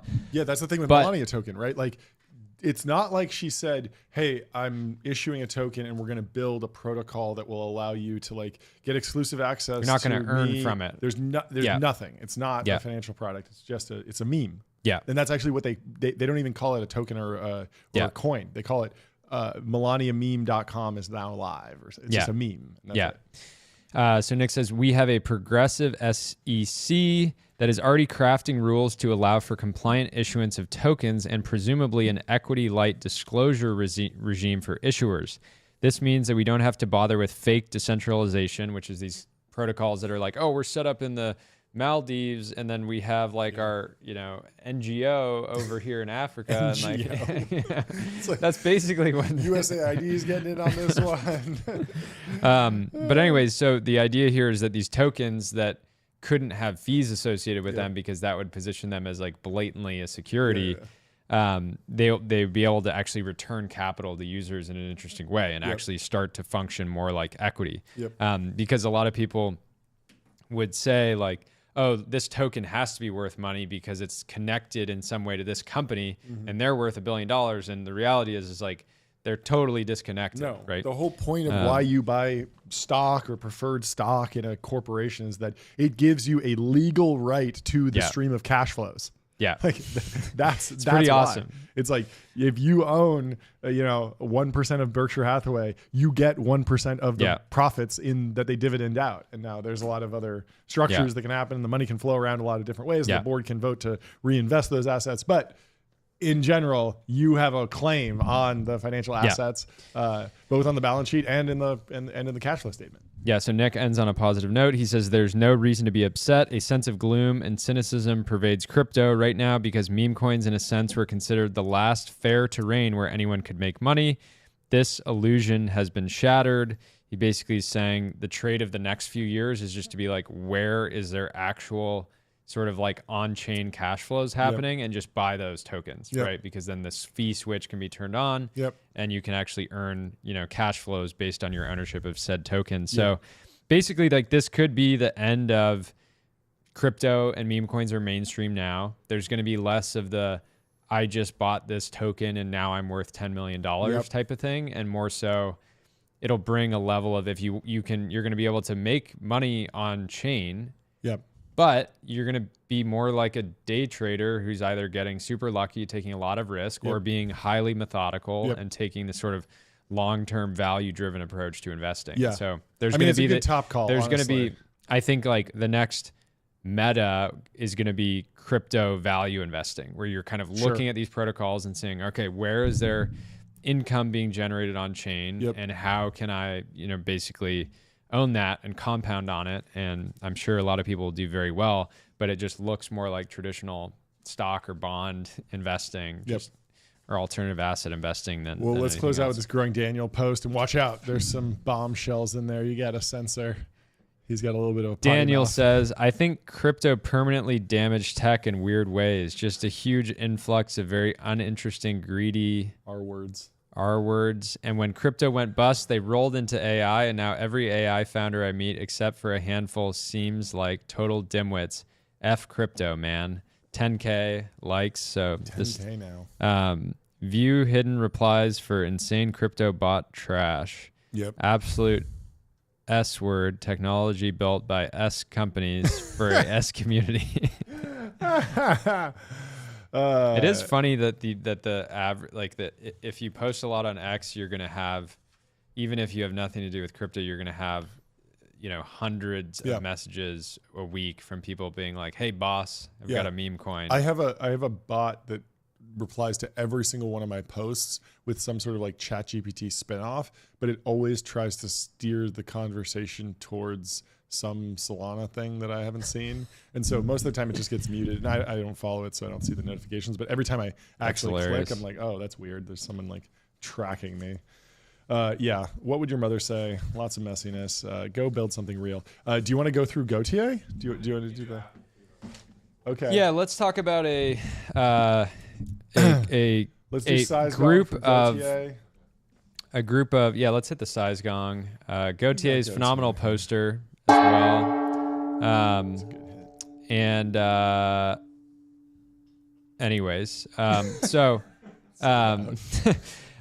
Anyways, Gautier, I ended up backing this team in 2021. So basically had to have been close to, or maybe 2020 even, but like close to probably 4+ years ago. And they have just iterated and made pivots. They were starting and building an on-chain index. And one of the, I think, generalized issues they had was they couldn't really hard launch in the US. They had to like make it available. And a lot of crypto wealth is still in the US, even though our regulatory environment wasn't friendly. So they ended up kind of evolving the business into what it is today, which they're announcing. So anyways, I'll read it out. So Universal.xyz. Universal fundamentally improves how assets move and trade on chain. You can now trade spot assets like SUI, I think it is, SUI, Doge, and XRP directly on your preferred chain without bridges or centralized exchanges. The problem is simple. Crypto is fragmented, so many chains, so many assets. If you're trading on Base but want exposure to something like Sol, Doge, or XRP, you have to bridge or find your way back to a centralized exchange. This creates unnecessary friction for your users and severely limits which assets developers can use. Universal solves this with U Assets wrap tokens that are backed one-to-one by verifiable reserves held in Coinbase Prime. Each U asset can be natively minted and redeemed on chain across any supported chain. Since going live, U assets has already seen over 850 million in trading volume. So that's crazy. They seem like very pacing towards $1 billion, very quickly. That's great. Traders, this can mean you can finally trade 80 plus new assets without leaving your preferred chain. No bridges, no centralized exchanges, no fragmented liquidity. And you can put your assets to work in DeFi. This is really cool. A lot of investors have experienced this before. Sometimes you don't really know what your portfolio company is doing. I certainly didn't fully understand the new development, but they've evolved and clearly iterated and are building something awesome now. So congratulations to Gautier and the rest of the team. They have just, I commented, incredible showing of grit across a crazy few years, because there were so many moments where I'm sure their loved ones were basically saying, all right, guys, hang up the hat. Like, if you're in Web3, pivot to AI. Yeah, I'm sure that was a lot of pressure. Like, you gave this a good run, but like, it's over kind of thing, So that's great for them. Very cool. Very exciting.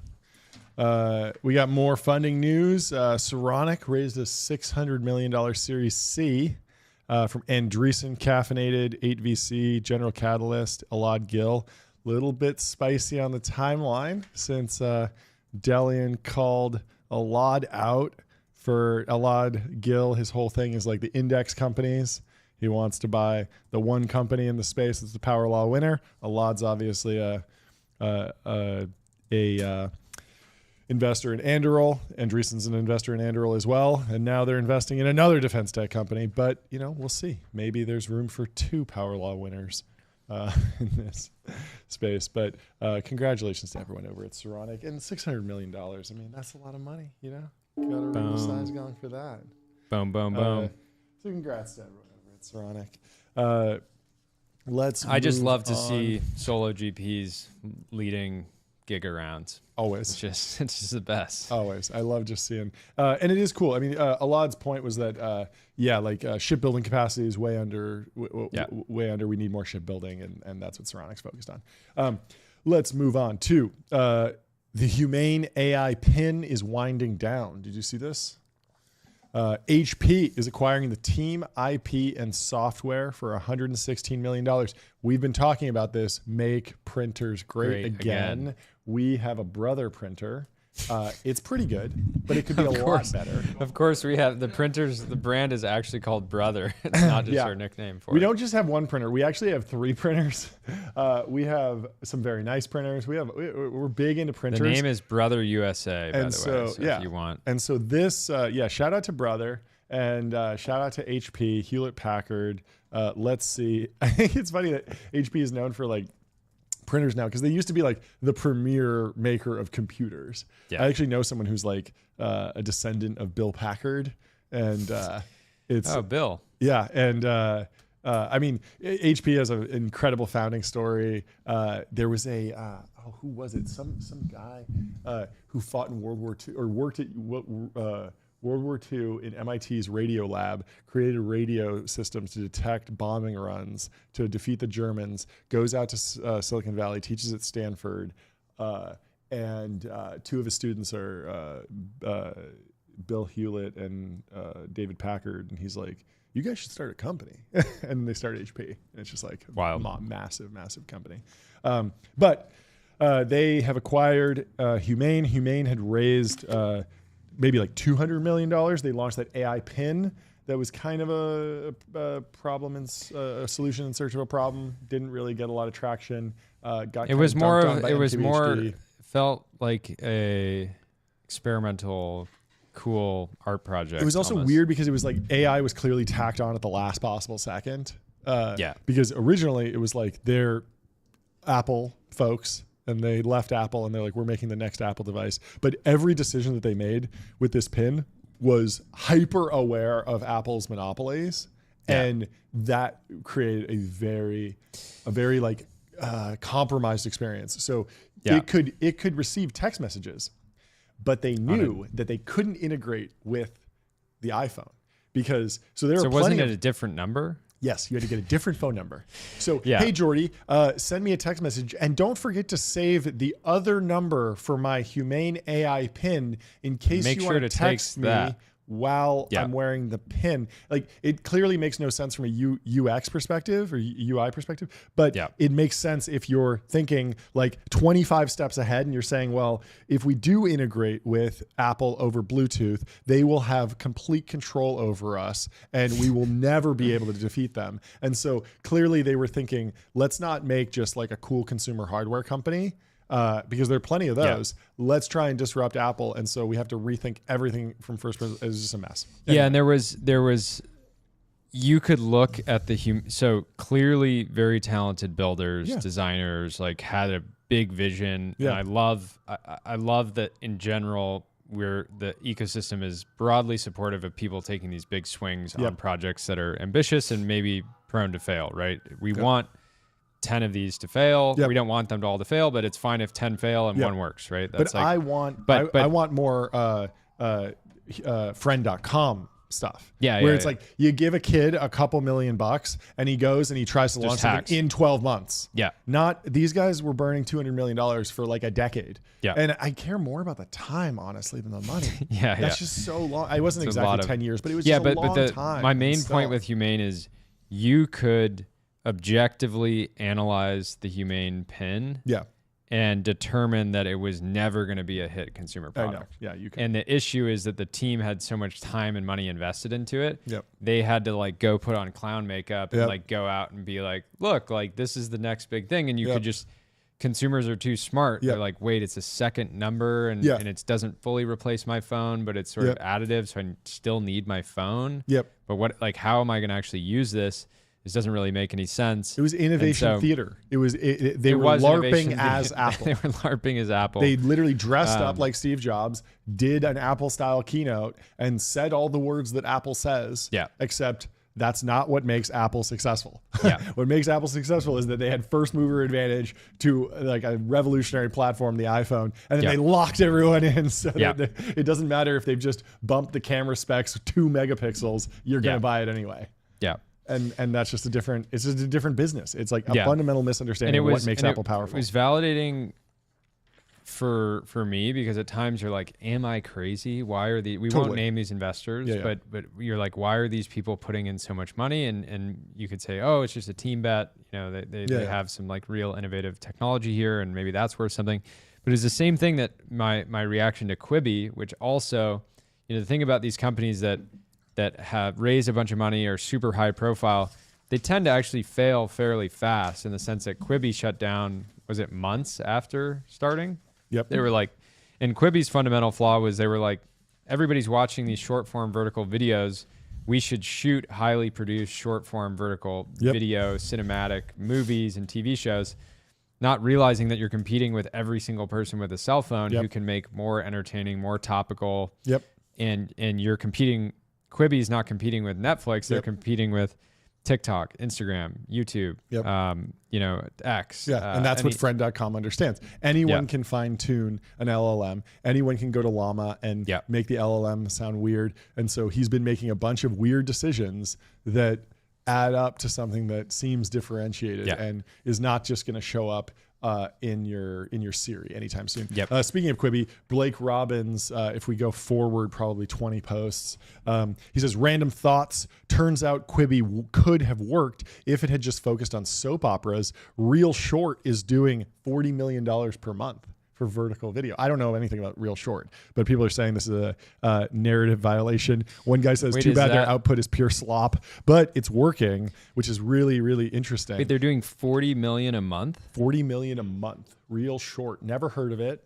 But someone figured out and cracked it. And it's the same story with Quibi and Humane. But these stories are like total slop. So their new release, they have Take Me Hades, I'm Dying. When her sister gets blackmailed by a ruthless sex club owner, Dakota James is desperate, blah, blah, blah. Divorce Me One Last Time. Haley Bildner, a successful NYC CEO engaged to a billionaire politician, is shocked to learn this is another one, the heiress and their... Oh, wow. The heiress and her possessive bodyguard. So it's just like, it's basically romance novels turned into these like seemingly like low. Yeah, but so I mean, this is a weird thing where they were willing to do the thing. What is the counter positioning here against Quibi? Jeffrey Katzenberg, who was the founder of Quibi, would not touch this for ethical reasons, for aesthetic reasons, he missed out on a $40 million a month opportunity. This is like basically pornography for in the same way that romance novels are. This show is called "Pregnant by My Tough Daddy CEO," which I don't even want to say. Bleep all of that. Yeah. Bleep so anyways, all of these. This is not family friendly content. Is it AI generated or is it actually shot? Technically, we don't know what the story is about. It could be. I don't know. I don't like it. The vibes are off. Terrible vibes. Terrible vibes. Blake. So now we know why they're doing $40 million a month. What did it cost them? Well, there's a good question. What do the founders of Real Shorts mothers think about them? Because we should reply and say, Blake, where should we start in the catalog? Yeah. But that's interesting. So the thing is like these sort of like low class and vulgar novels sell really well. It's the same thing as character AI. These sort of TikTok book clubs and stuff like that. People like this stuff. So slop sells. Anyway, promoted post. We got a promoted post from Porsche. The 911 ST, this limited run vehicle is up for auction with the entire winning bid supporting the Red Cross response to disasters through the United States. Now that's great because the Red Cross, we've been talking about this, might go through a for-profit transformation, which would be huge. The auction is live now through February 20th in partnership with RM Sotheby's Sealed. So obviously a lot of the viewers of this are going to be at Sotheby's probably this weekend. Yep. And so take a look at this 911 ST. If you're not familiar, the ST, of course, is a manual analog. Essentially, this is a Carrera GT level performance vehicle with true driver engagement. Beautiful vehicle. Highly recommend picking this up if you're looking for a daily, something to show off, something to have to make your commute a little bit more exciting. Anyway, let's go back to the timeline. ST is a great just sort of commuter. Yep. Underrated commuter. Yep. And so the Carrera T is out now. A little bit cheaper. I think 160, 180. No. It's way less. I mean, after you could probably get it up there with options, but you can get a Carrera T for probably one. They raised the price though. Like the old just one, with the new. Yeah, the newest one with the hybrid powertrain is up at like 150 now. The 2025 T is a starting price of 135. Okay. So yeah, with options, you could probably get it to like 170. Yeah. But the ST was much more limited, much more expensive. And I think it's because the S, it has the Turbo S powertrain essentially, or the GTS. It's basically a Touring. Yeah. Like a GT3 Touring. Yeah. GT3 Touring powertrain, but manual and much more engagement. So highly recommended. Anyway, big news from Anduril Industries. They are doing a hiring stunt. They posted, "Don't work at Anduril." And we have a post here from Chris Backy. He says, the new social media intern at Anduril is about to single-handedly land them a $500 million defense contract. There's a couple posts here from Anduril. They say, get a tech job, they said. It'll be easy, they said. I've been soldering for 8 hours straight. Oh, sure, I'd love to go help with the Dive XL project. Flying from LA to Sydney and back in a weekend sounds great. Matt Grimm just said I should do the Murph with him in 2 weeks, and he believes in me. I've never done a pull-up in my life. Whoever was working on IVAS before me was really into sword art online. And the ultimate banger that got 8K, I think it's going up more, says Who's Palmer. the intern, John? Yeah, whoever ghostwrote these, generational ghostwriter, really, like genius. Can't say enough about them. Really, absolute dog of ghostwriting on the timeline. Palmer might be in the room with Palmer us right just now. told me he wants a working prototype of the big robot from Pacific Rim by Friday. 8K likes on that, and lots of good responses. Somebody says, is Drill working for Palmer Luckey now? Jason Levin says, Anduril is posting now. This round is about to be huge. And they even gave a shout out to our sponsor, Ramp.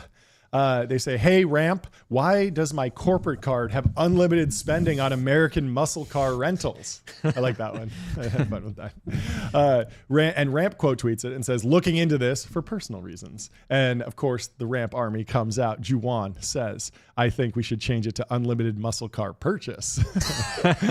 And Ramp says, as long as it increases actually productivity.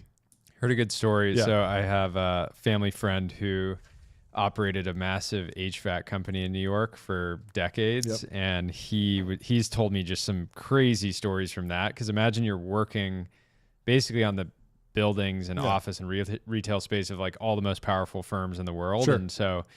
Anyways, wild stories, but he said that he would get his executives, they would all get a company car, and he would advise people, they could get whatever they wanted, like within a certain budget range, but he would advise them, generally like get a truck or, something that's, Sure. And he said the most issues he ever had was an exec that got like a nicer BMW. Sure. Because every customer started going back to him being like, why is your exec like I'm clear, like I'm not paying, like, whatever I'm paying you right now, I'm going to pay you like, 20% less because clearly you have enough margin in here that your executives are like driving sports cars. Yeah, like, exactly. To meetings. So yeah. I think the Anduril guys, if you're working at Anduril and you're traveling, got to get a Mustang.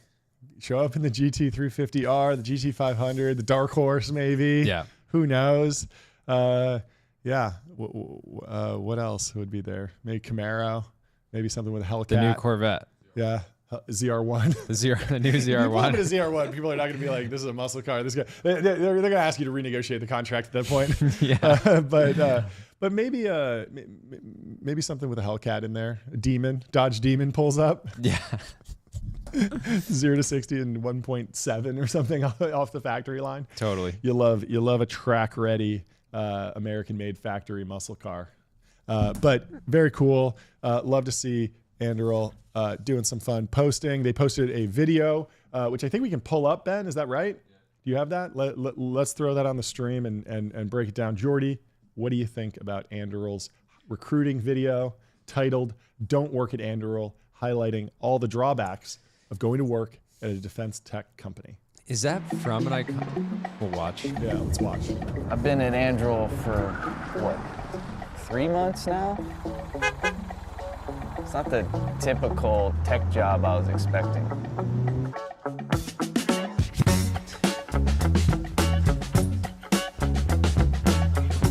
My last 9 to 5 was more like an 11 to 3, and I was working remote. Here, you come into the office every day, and they have you doing actual work. Where are the nap pods? And everyone's going on about the mission. It's like they're literally obsessed with America. But I'm pretty sure this coffee's Italian. The founder guy, the one who's always in the Hawaiian shirts, he's like always around. Subterranean tunnels are bunkers. It's about using the entire crust of the Earth as a three-dimensional battle space. A new warfighting domain. It's really hard to make it in the current e-bike industry because Dive LD is so hard to do. It's a good the smallest VFX submarine shot. that we make. It dives to a I depth like of about this. 6,000 meters, totally autonomously. Three Gets into the areas. bottom of about any part of Easy any shot. I didn't even notice that at Easy first. shot, Yeah. but very cool. Like Yeah. little touch. It's not exactly business class. I thought I'd be on my laptop at the hotel pool. Now, I'm just surrounded by all these robots. Lots of product demos. They actually expect us to test our products in the field. I'm more of an indoor guy myself. Sometimes I wonder, how did I get here? I'd rather just be sitting at my desk. That's a good VFX shot too. It's pretty fun. This is so well done. It's so well done. I mean, it's like Is the whole don't like blank? Has that's been done in a campaign? Don't work at Anduril. probably. It's just built different. I like it. It's funny that they mixed in the Zoomer brain rot terms, Yeah, yeah. like built different. Yeah, I mean, clearly, targeted at like, the younger engineers I mean, the classic Anduril pitch was like, why are the best software engineers writing ad optimization code? Like, come build something important. And I think that hits it really well. Pretty fun. Good campaign. Fantastic campaign. Yeah. I was engaged the whole way. Yeah. It felt like they could have done the same campaign in 30 seconds, but Yep. they just extended it out. Yeah. They could probably cut it in a bunch of different ways. I was talking to them about that. Like, I think, like it has like the patina of like Super Bowl ad almost, where it's like something you could see almost before a like a movie. It's like it's like a 1 minute like cinematic like experience. But I think it works because Anduril has so much like credibility. I think that style of ad probably is a little bit too much if you're a seed stage startup that's like just like also that's a very that's stuff like, that is I have no idea if they I'm assuming they work with an external agency. They have an internal team. Okay, so the cool thing is like an agency would be like that's like a $300,000 campaign because it's days and days of shooting, and you have like all the product shots in the field, and then the stuff with Palmer. So doing it in house is very cool. Yeah. I think they can take that "Don't Work at Anduril" campaign and scale it out and do. We were talking with the AdQuick team, right? Like do a billboard on the 101 that says "Don't Work at Anduril" and it has some crazy submarine. And people are gonna go. And it's just about like breaking that expectation of like everyone's saying work at my company, we're saying don't work, and it's a joke, obviously you get it, and they are recruiting, but it's just something that sticks out a little bit in the feed. And even the first just don't work at Anduril post got memed and went viral because it was like, wait, why are they saying that? Like that's weird. The counter, and people like fell for it. Counter positioning is so key. It's funny. So counter positioning, everybody says, join us on our mission. Anduril taking the opposite approach. Don't work at Anduril. If you don't, if this doesn't sound exciting to you. If you care about NAPODs, like you're not going to have fun here, just self-select out. Yeah. And then by definition, they're another good counter positioning example. So Allen Control System, which we've talked about on the show before, everybody was going for these sort of Lord of the Rings names. And they were like, we're going to go the exact opposite. We want to sound like we're decades old, like Allen Control Systems. It's like just kind of random. Just sounds like an old legacy company. Totally. But then when Steve was on CNBC or some other mainstream media channel, I think like a week ago, it looked very legit because it's like Steve from Allen Control Systems. Exactly. People are like, oh, what's this? You know, it doesn't sound like a startup. So counter positioning matters a lot. I mean, even with us, like, we love YC. We like would love to, figure out, some stuff to do with them over time. But with PMF or Die is like the exact counter positioning against against YC, just from the lens of like, instead of make something people want, it's like make something that makes money. Exactly. And it's not like taking a shot at YC. It's more just like, hey, there's a million like Techstars is trying to be like exactly copycat YC, and there's a bunch of different companies that are or organizations that have just been trying to like clone. It's like, actually it's more fun, it's more valuable, it's more interesting if you try and differentiate. And that's what Anduril's doing next to the Googles of the world, which have been pushing for, hey, the NAPODs are great, and hey, the work-life balance is fantastic. They're saying the opposite, and it's and that is like the spice of basically any great marketing campaign, in my opinion, is just finding the white space and then kind of going and exploiting it. Let's move on to AdQuick, since you mentioned them. This is a little shout out. Their head of analytics, Ty Tinker, great name. TT. Head of analytics, and he just tinkers the analytics all day. Great nominative determinism. I love it. Amazing. Why don't you try tinkering with your analytics once you run an AdQuick billboard? But he was on the SaaS Backwards podcast, and you can listen to the full episode here. And I think that'd be a great opportunity if you're trying to think about out of home. You go listen to this podcast and you see, I mean, the big question with out of home is always the analytics. Like, how do I track any of this? It makes no sense. It's like, it's like, is it just brand? Do I just have to do it on vibes? Well, Ty Tinker, the head of analytics over at AdQuick, has all the answers. So go check that out if you're interested. And so I was saying, I asked Chris, the CEO of AdQuick, earlier, how would you approach an Anduril out of home campaign, specifically around recruiting? Because there's some of these key areas where they could just like really scale up their recruiting efforts. And he said, we can layer any first-party or third-party behavioral data onto the map in AdQuick to find the best out-of-home ad placements to hit engineering job seekers. So, that's cool. So it's not just about, a lot of out-of-home is like, we just want to be out in the world and like be big and like, get people's attention. But there's a science behind it, and like AdQuick integrates all that. So it's not like you're calling up the owner of a billboard just saying like, yeah, I'll take your billboard for 30 days. It's like, let's actually figure out the highest ROI, most relevant places to be, and then spending in those places. So, anyways, very cool. Well, let's move on to VR, something Anduril working on. So if you want to work on VR, you could go work on the IVAS program, which I think is very interesting. I was digging in a little bit more. $22 billion contract for IVAS transferred over. It only went live in 2021.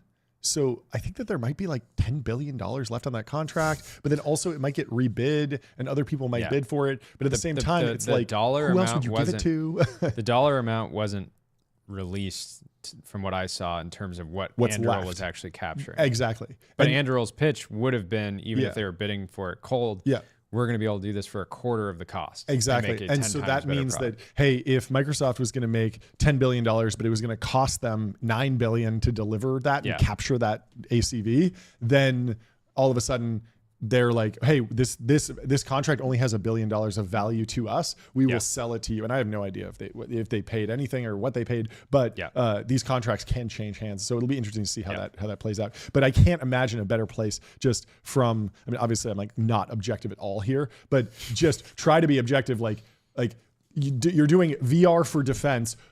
Name a better person than Palmer. I'm super conflicted here, but let's be honest. Like, what other company are you giving it to? Like, there's no one else. Anyway, this is our main advice for people: is get conflicted. Get conflicted. Yeah, get conflicted. Get on the cap table. Get on the cap table and then start chilling, pumping your own bags. Let's go to Tim Urban though, because he is a daily active user of the Apple Vision Pro. He says, I'm possibly the only person on earth who uses Apple Vision Pro 20 plus hours a week. As a writer, it's just such a massive upgrade to go from a 32-inch monitor to sitting on a mountaintop, totally immersed, looking at a 50-foot screen. There's just one problem. The idiotic way Apple designed their headset. All the weight sits on your face. This is uncomfortable and was on the way to making me look 80 years old. So he had a friend who 3D printed a headset that leads the headset to sit millimeters off of his face. It doesn't even touch his face. And so he says, Apple, please talk to Jonathan and get your stuff together. VR, even with a big heavy headset, does not have to be uncomfortable. It's all in the design. And I love this. I loved the Apple Vision Pro, but I agree. It was super heavy and they need to fix that. And it seems like Tim Urban's got a solution. What they nailed design-wise was what people expected a VR headset to look like. Yeah. But there were just so many, again, that's not something that Steve would have let out the door. Totally. And users were like, oh, it's heavy on my head. It was a Pepsi Challenge product. Are you familiar with the Pepsi Challenge? No. So Pepsi Challenge was this campaign run by Pepsi in, I think, the late 90s, early 2000s. And basically what they did was they had blind taste tests with people, like man on the street stuff. Yeah. So they'd film a bunch of people, come in and say, taste Pepsi, taste Coke. And they'd give you a little like thimbleful, like 2 ounces of each. People would taste the Pepsi and they wouldn't know which one. And overwhelmingly, they would select Pepsi. And what was going on was that Pepsi was sweeter. And so over a 1 ounce taste, you would be like, yeah, I want the Pepsi because that one tasted sweeter. But when you gave people the whole can, they were split much more 50-50. Yep. And sometimes even leaned Coke because they were like, I don't really want that much sweetness. And so I call the Apple Vision Pro like a Pepsi Challenge headset or Pepsi Challenge product because it was an incredible experience for 10 minutes. And that was the experience that most people had. They went in, they put it on, and they were like, okay, I'm good. Or you give it to your friend, or you blow your grandma's mind with it, that type of thing. Yeah. But beyond that, it didn't become a daily active product for many people. And Apple is in the business of daily active use. You got to be using your AirPods every day, your phone every day, your laptop every day. Like they can't. Hard to build a valuable consumer electronic product if you're not getting daily use. Yeah, which is why Sonos struggles, because you can't set it up and then you just put it in a box and Yeah. Well, speaking of products that I use every single day, we got to talk about 8 Sleep. And I want to show this ad that they ran with none other than Charles Leclerc, the F1 driver. He partnered with 8 Sleep. He says the secret is out. 8 Sleep says we are officially teaming up with Charles Leclerc, who trusts 8 Sleep to power his performance on and off the track. And this ad is incredible. We are going to recreate this 100%. I love how this was shot. It's super high energy. Ben, can we pull it up and play the full 8 Sleep Charles Leclerc ad on our screen? Trey in the chat goes Charles, S-H-A-R-L. Charles. Charles. It's such a good ad. People see the races, the speed, the moments on the podium. But what they don't see is what truly drives performance. For me, is the work of the track. the preparation, the focus, the This is such recovery. a sick ad. Sleep is the foundation. Whether it's long energy. hours of travel or intense back-to-back races, staying sharp and recovered is what makes the difference. It's so Champions stylish, sleep on 8 sleep. so quick. You can tell that the production was like one day, maybe two. Beautiful transition out of the sort of tech Yeah. online X bubble 100%. into one of the biggest global superstars in Yeah, the world. 100%. And it also still has that like high-paced, frenetic social media vibe reel, like Yeah. pacing to it, which I love. It's not like, oh, they went to some agency and the agency said, oh, this is how you do an ad with F1. It's got to be, you know, this really Yeah. long-winded thing. It's like, no, really fun to watch. Bunch of really cinematic shots. Yep. You can imagine, I can visualize the lens that they're using, how the camera is moving. That's just like handheld, really quick, you know, Yep. like fast-paced editing. And I love it. And I can't wait to recreate that with us, because he says champions sleep on 8 sleep. And we like to say that podcasters sleep on 8 sleep. And so you should be sleeping on 8 sleep. Everyone should be sleeping on 8 sleep. So go and get an 8 sleep. 'Cause We it's have a code, fantastic too. product. We do. TBPN. TBPN. Go check it out.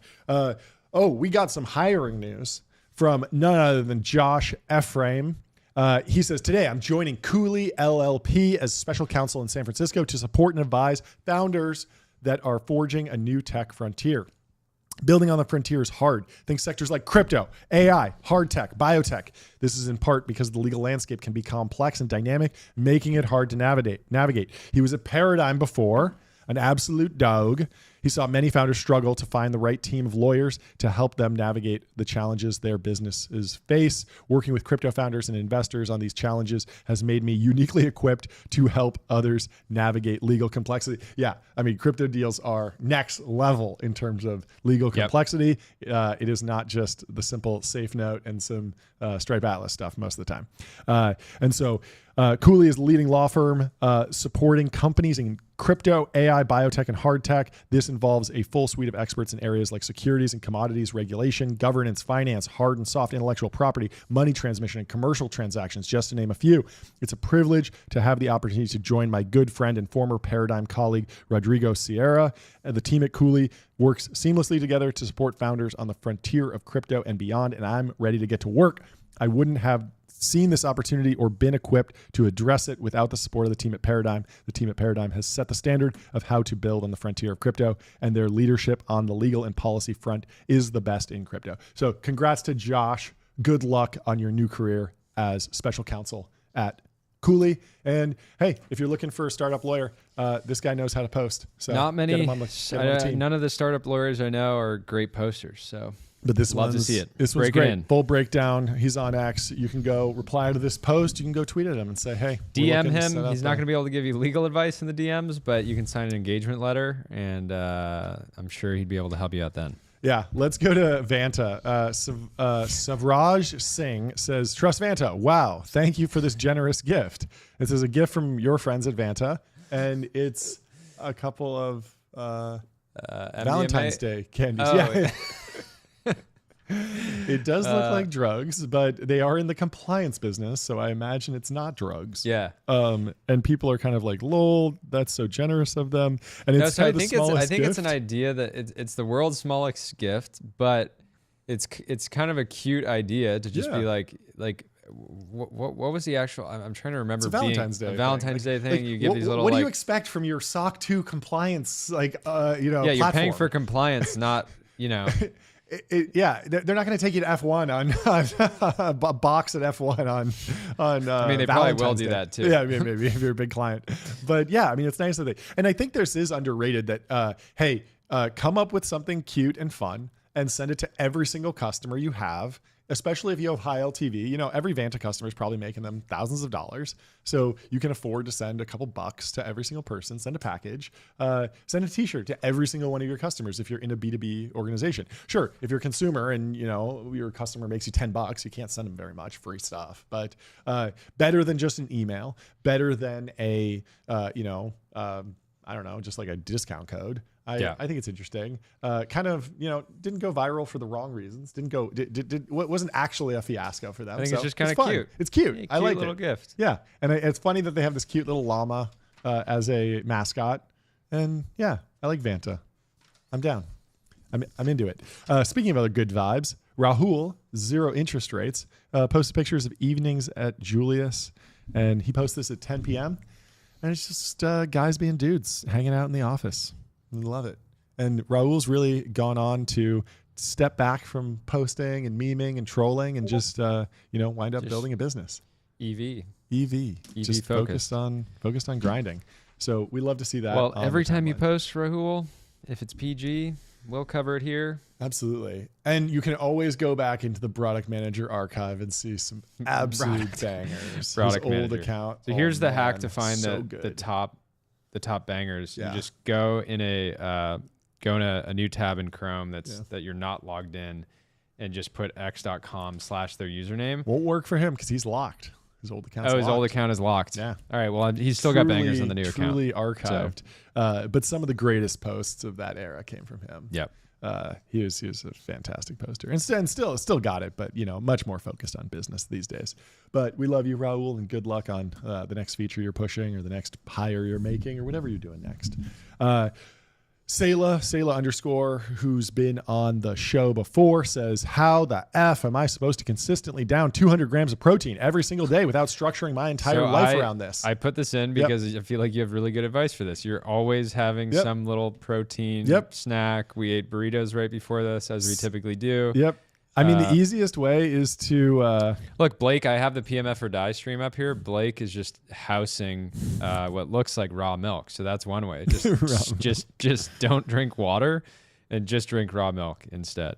I can't pull up the old data, but I mean, you need to eat buckets of chicken. And I mean, one easy way to get this is a single David protein bar has 28 grams of protein, and it's something like 110 calories. It's like uncannily crazy macros. So yeah, eat 10 of those a day. Boom, done. But yeah, you got to go. You got to figure out where to get the massive amounts of protein. 6 eggs in the morning. We talked about this. We're gonna start shakes. slonking eggs on the show. John's never slonked before. I'm a slonk enthusiast. We got to get it's also eggs have become such a status symbol, such a a safe harbor for wealth recently. Yeah. And I think just having like a 36-pack carton here that we're just slonking. I mean, Gabe right here, he says, pretty easy. You have 16 waking hours. You need to eat 12.5 grams per hour. That's only 2 eggs. Set a recurring reminder on your phone. At the beginning of the hour, eat your 2 eggs. You can cook the 32 eggs the night before. They'll fit in a regular size cooler, which you can carry with you. Wow, 8,000 likes on that. I didn't realize this was such a banger. 64,000 likes on this post. Wow, Sayla, killing it, dude. Good job. Very, very fun post. And yeah, you got to get your protein up. You got to get 1 gram of protein per pound of body weight at least. And so, yeah, a lot of steak, a lot of chicken, a lot of broccoli, and a lot of eggs, I guess. Simple.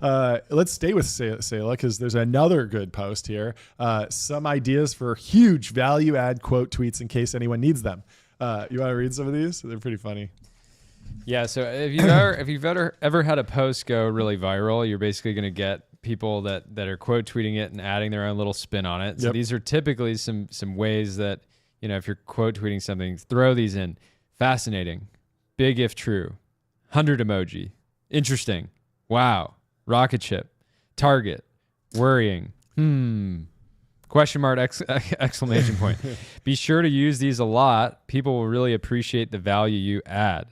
Kind of an Elon subtweet, but I genuinely think this is when Elon positive, does it, it's value add. Your phone's going to melt down. Yeah. It's curatorial because Elon knows there's a lot of followers. Obviously, he has a huge boost in the algorithm. And so what he's doing is saying, I want everyone on X to see this post. And I'm just going to quote tweet it so that it goes in. Because, by the way, retweets don't really work anymore. They just don't go out. So instead, you need to quote tweet with something like this. And so I think this is a great strategy for growing your account. Just become a curator. Everything you see, quote tweet it, throw it in the timeline. I think you're going to wind up seeing a lot of growth, honestly.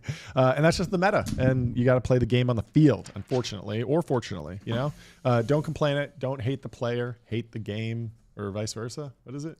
No, don't hate the game. Hate the player. I don't know. Anyway. We don't know at this point. Speaking of Bezel sponsors, I don't know. There's no transition here, but we love Bezel. And Bezel has been killing it on X. I'm so excited about this.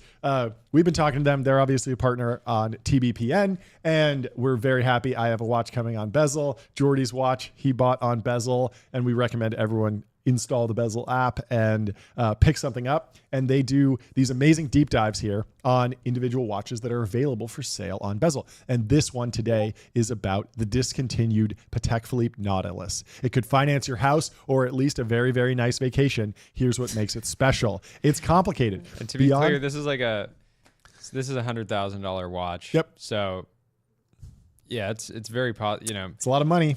Couple but it's weeks a lot of watch. Couple weeks at Amman is basically equivalent, so that just get an idea of the value here. Beyond the standard timekeeping functions you'd expect from a six-figure watch, the reference number 57121A-001 boasts a date, moon phase, and power reserve complications. Will you use them every day? Probably not, but bragging rights don't come for the asking. Just like the most sought-after executions of the Gerald Genta-designed icon, this outgoing Nautilus features stainless steel construction. If a standard Nautilus challenges convention in steel, a complicated Nautilus turns the wow factor up to 11. At the heart of this showstopper, Patek Philippe's micro-rotor-equipped caliber 240 PS IRM CLU. Translation for the non-watch pilled, a comically drool-worthy, self-winding mechanical movement of the highest quality, the stuff of Swiss dreams. Production of this reference has officially ended, meaning the ante just got upped on its collectability factor. If you're still waiting by the phone for your AD to call, you might be waiting for a while. I like it. So go follow Bezel and download the app and start curating a little wish list because that secondary sale might hit any day now, and or you might hit some sort of 1,000-bagger and need to upgrade your daily driver real quick. Get on Bezel. There's a bunch of options at every price point, and we can't recommend them highly enough. It's been a wonderful experience. They have a little like Domino's pizza tracker when you buy something.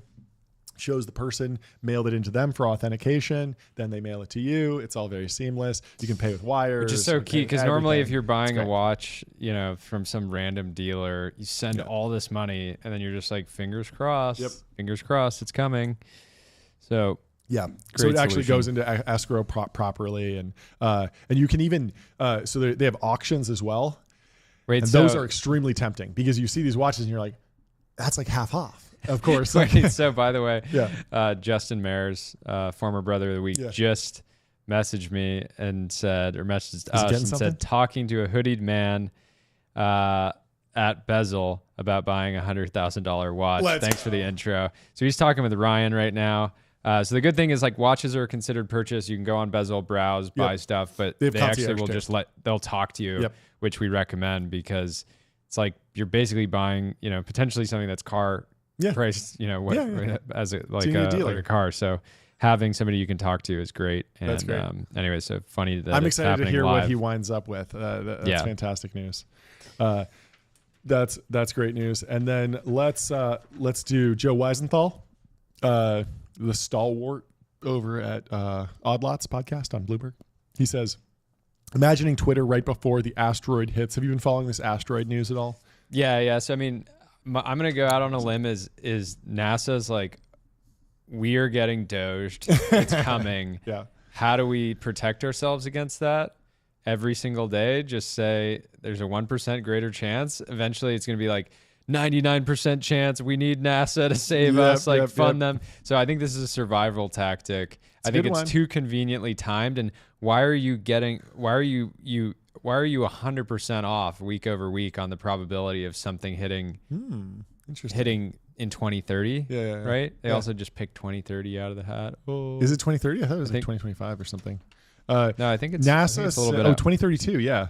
NASA says there's now a 3.1% chance of an asteroid that an asteroid will hit Earth in 2032, up from 2.6% yesterday. This is the highest risk assessment an asteroid has ever received, surpassing 2.4% in 2004. And Guju Viper says, "Can we bet on this, Polymarket?" And Polymarket says, "Yes."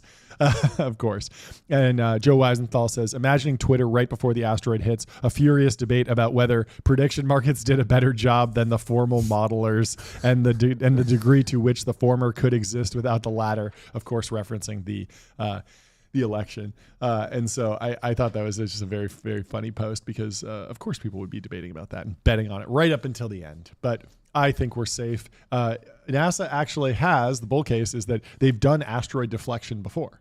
And so this model does not take into account that they might just send a rocket and like blow it up, basically. Yeah. Which would be a good outcome. And fortunately, we have, 7 years to figure it out? That seems very doable. That seems very doable. We might have, thousands of starships up there by then. Who knows? Yeah. You could start a new company today for asteroid defense, and big opportunity. And if you want to be a hero, if you want to be a hero, main character every 15 years, start an asteroid defense company. Yep, we'll back it. Yeah, it'd be great.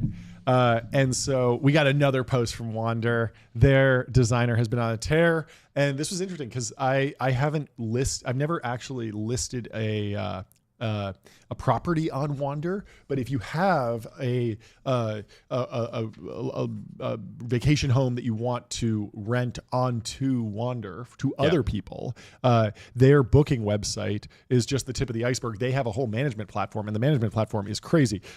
It's integrated with all sorts of iCal URLs and smart home things, so you can generate new access codes for the garage door, so that when someone comes in, they have a bespoke code that only works for that amount of time. And so they've done a lot of work to help property managers. I think one of the greatest trades you could do right now is say there's a ton of competition for nice homes on Airbnb because there's this huge range. Yep. And if I go and partner with a Wander, I'm going to get a much better guest experience that I don't have to manage at all. Yep. And less competition because Wander at the moment, they don't have the same amount of density. They might have 5 homes in a specific market. Yep. So you're sort of, and they're working with the technology brothers to drive the demand side too. So we're here to drive supply and demand. Yeah. And I liked this picture if you're looking for inspiration for where to stay, if you want to be a guest at a Wander. The next photo is just this crazy modern box house with a beautiful pool and a really wide open door, great for entertaining. I thought that'd be a fun place to stay. So go surf on Wander. Tell them the Technology Brothers sent you. And that's pretty much our show for today. Our producer Ben is a little under the weather, so wish him well. Thanks for being a trooper, Ben. We really appreciate you helping run the show today. Hope you're healing up soon. And leave us 5 stars on Apple Podcasts and Spotify. Leave us a review with an ad, and we'll read it on the show. Send us DMs, tag us, and whatever else is going on. And you can kick on over to the PMF or Die stream now if you want. Lock in. Go lock in. It's time. It's enough entertainment and news for the day. Yeah. It's time to lock in. Thanks for watching, everyone. Thanks, folks. Have a great See you day. tomorrow. See you tomorrow.